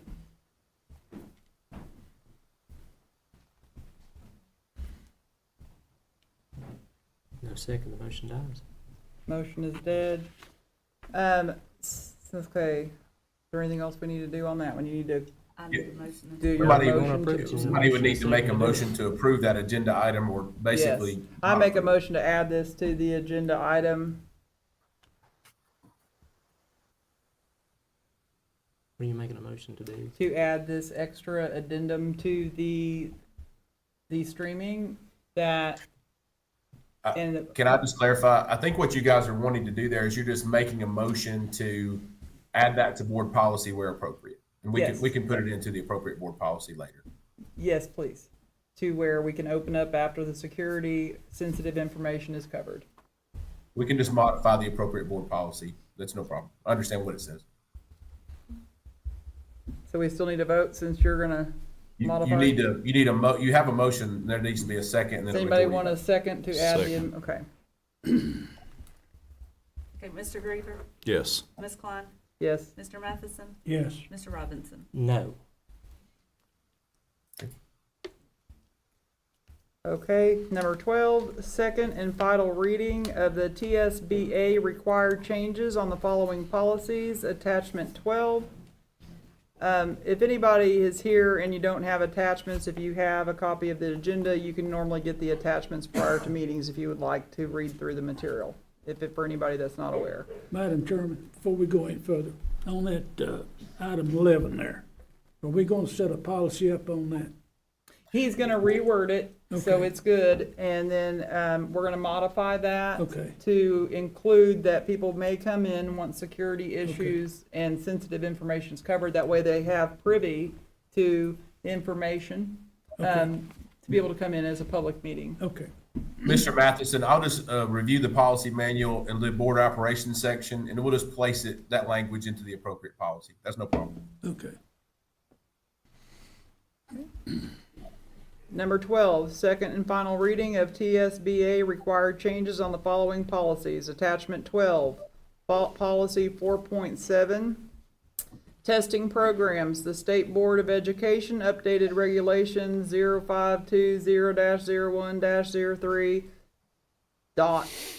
0520-01-03.0.3 at its August meeting. This revision lowers the potential weighting for EOC scores. Previously, boards could select from a range of 15 to 25%. Once this new regulation is in effect, the range will be 5 to 15%. Tested teachers were given a survey and the consensus was 15% for all tested subjects in grades 3 through 12. Just to clarify for the board to make this simpler, and I think it's implied, but that is all policy 4.700 is doing is just clarifying something we're already bound to do anyway, which is a new state board rule. It's So it'd what? be something, it's a new state board rule. So the TSBA is just updating our policy to match a rule which we're governed by anyway. So it's something we would have to pass. Thank you. Any motion to approve this? I'll make a motion that we approve it. Second. Mr. Griever, Yes. Ms. Klein, Yes. Mr. Matheson, Yes. Mr. Robinson. Yes. Number 13, first reading of policy committee recommendations on the following, I think, policy. Attachment 13, policy number 4.602, honor roll awards and class ranking. Yes, and this has to do with valedictorian, and Mr. Hageman has worked really intensely on this along with Dr. Long for the new valedictorian policy. And Mr. Hageman sent you an email yesterday just describing the committee that met and the reasons why. And again, this is just first reading, but if you have any questions, Mr. Hageman will be happy to answer them. He oversaw that. I'm a huge fan of this change as We far as love I the- had a lot of we love the issues Latin. with what happened last year as far as the valedictorian situation. I feel like switching over to the Latin system as far as what's outlined in this. And I messaged and spoke with one of the parents who was involved in the process today. She was completely fine with it. I think this is a really, really solid change. Yeah, A we really agree. solid change. They did a great job. Yes, thank you for the email, Mr. Hageman. It's very well put. Is there a motion? It's just first reading. First reading. No, first reading, yeah. Well, more coffee, and I'll get better at this. Okay. So we'll put that one off. Number 14, approve copier contract with Canon Solutions America for Mountain City Elementary. Attachment 14. This is off the state contract, and it's something Mountain City will be paying. What? It's what now? It's off the state contract, and Mountain City Elementary, it's their purchase, but it has to come to you all for approval. What do you mean by their purchase? They are purchasing it. Outside of like they have separate funds? Yes. Well, each school has their own budget as well, and I think what Dr. Simcox is indicating is it's coming out of the funds available under their school budget. Is that in the budget manual? Like each school has a, okay. And they also have their own accounts. That's why each school usually has their own separate bookkeeper, correct? Still learning all this, thank you. So Oh, we'll understand. get one of those, like break all that down at what point? You get the school audit, that came out Yeah. a few months ago. Yeah, so you So can us always board get that. members will have manuals given to Yeah, us with all the it's- budgets? Every time we get it, it's, Oh, absolutely. It's given to you. Oh, these pieces here? No, not like- it's in a binder. As far as the audit of the Chad, do you school have books. one? As Is far it as the binder? audits I of the don't. school books, You you're don't talking have about, audits or you're talking about the anything? budgets for each school. So, well, we received the audit or the binder in May, Mhm. so I think you all should. You just wasn't on the You can have board a yet. copy of the old one, but we've already delivered the books and the new one should come out probably December. Okay, so that will be, that will It have, all that'll be in there Yes, with each so school's when budgets. I get it from the auditor, I automatically give you all a copy of the binder and I give you a copy of the letter. And if- And when you go through the auditor's binder, it kind of breaks down each school's budget, you'll kind of see. But you're welcome to come to my office anytime because I can oversee all the accounts.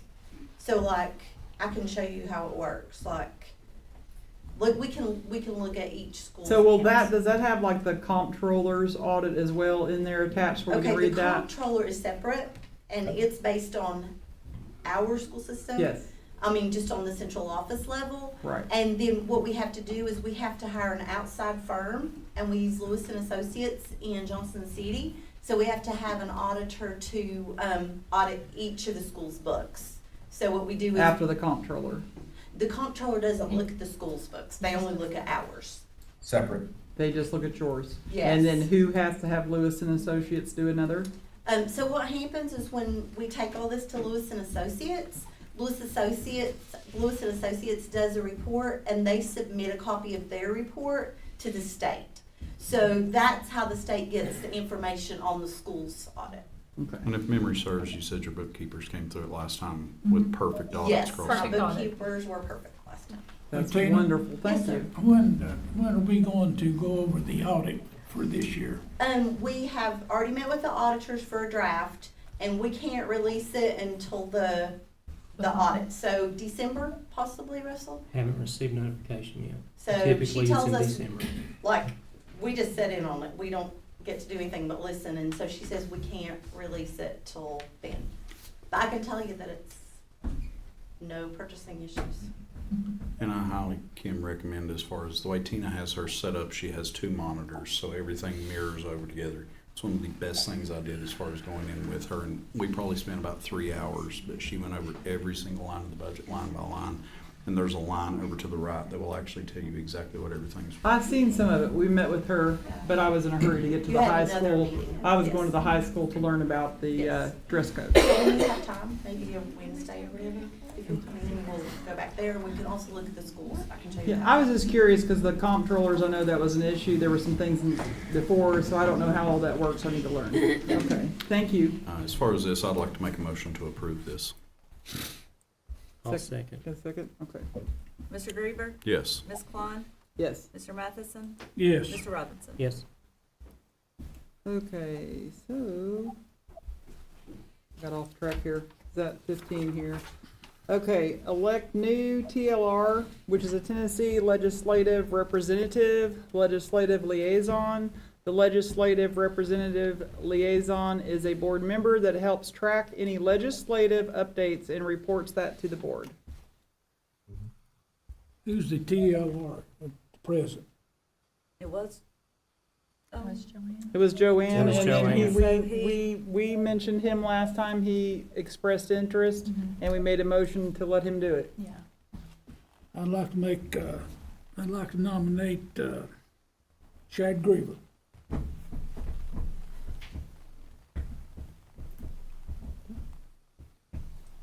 A second?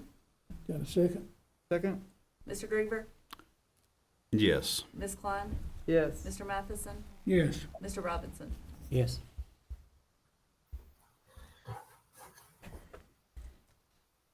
Okay, 16, approval for all staff that worked in their jobs required during Helene recovery to receive a bonus compensation per Ms. Klein. So that is in regards to, I know all of us as a community and region all gathered together to help our neighbors and friends recover. I apologize, I could not be at the school. I was actually emptying planes and running to outlining areas. So that's where I was. However, most of our employees were off. and we voted to get them pay during that time. And that was passed. Only in the volunteers, I want to thank every single individual that gave up your personal time to be there to help. It was very devastating. It is still very devastating. We still actually have, as of last night, I think we still had a lady in her car, and it's cold out there. So thank you all again, but there were employees that had to work during that time. All I knew was custodians. Was there other employees that had to work? All of central office worked, custodians worked, maintenance worked, bus garage worked, principals worked, assistant principals worked, book secretaries worked at some of the schools, bookkeepers. Not volunteered. No, but I'm saying they actually work? worked because Okay. they're 11 and 12 months, so they were. That was not clarified when I asked. Serena, when I asked you in our email, I was checking and I said I only knew about the custodians and the rest were volunteers. So there's a number of people. There's a number of people. Okay. That was not clarified. So I guess with that amount, we really can we move that and add it to the work session? Because we got to worry about the budget, so we have to look and see how many employees that was. I was not under the impression that anybody else but custodians were required to work during that time. No, Okay. we all. So if we can table that and talk about it, Okay. at the next meeting? So the work session? We'll have a motion on it. Yes, the work session. Okay. I'll make a motion, we table it till December meet, or whenever we have our work session. Can you get a list of everybody that was required to work during those days? Sorry, Chad, I didn't mean to. No, you're good. I was just gonna second. Did you I hear believe those? the work session you guys said was November 25th, so you just want to make that clear for the record. November 25th, we'll discuss that. If you could provide us all a list of employees or the amount at each school, who it was, hours worked during that time, that would be fabulous. Okay? Okay, Mr. Griever? Yes. Ms. Klein? Yes. Mr. Matheson? Yes. Mr. Robinson? Yes. Okay. Budget update, Tina Lipford.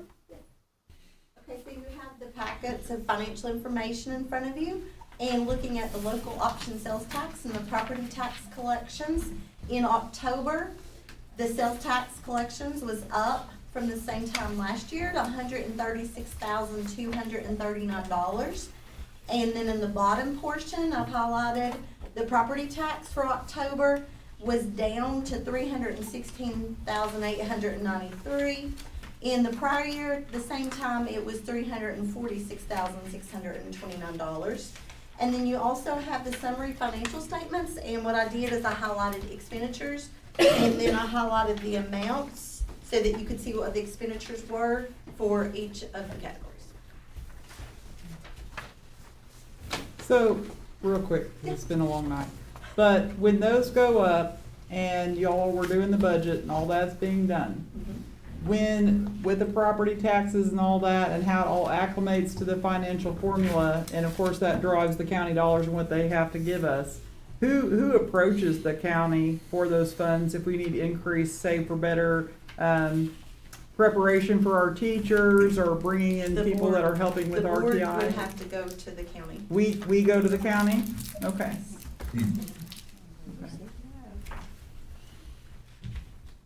So we as a whole, because again, that'd be sunshine law.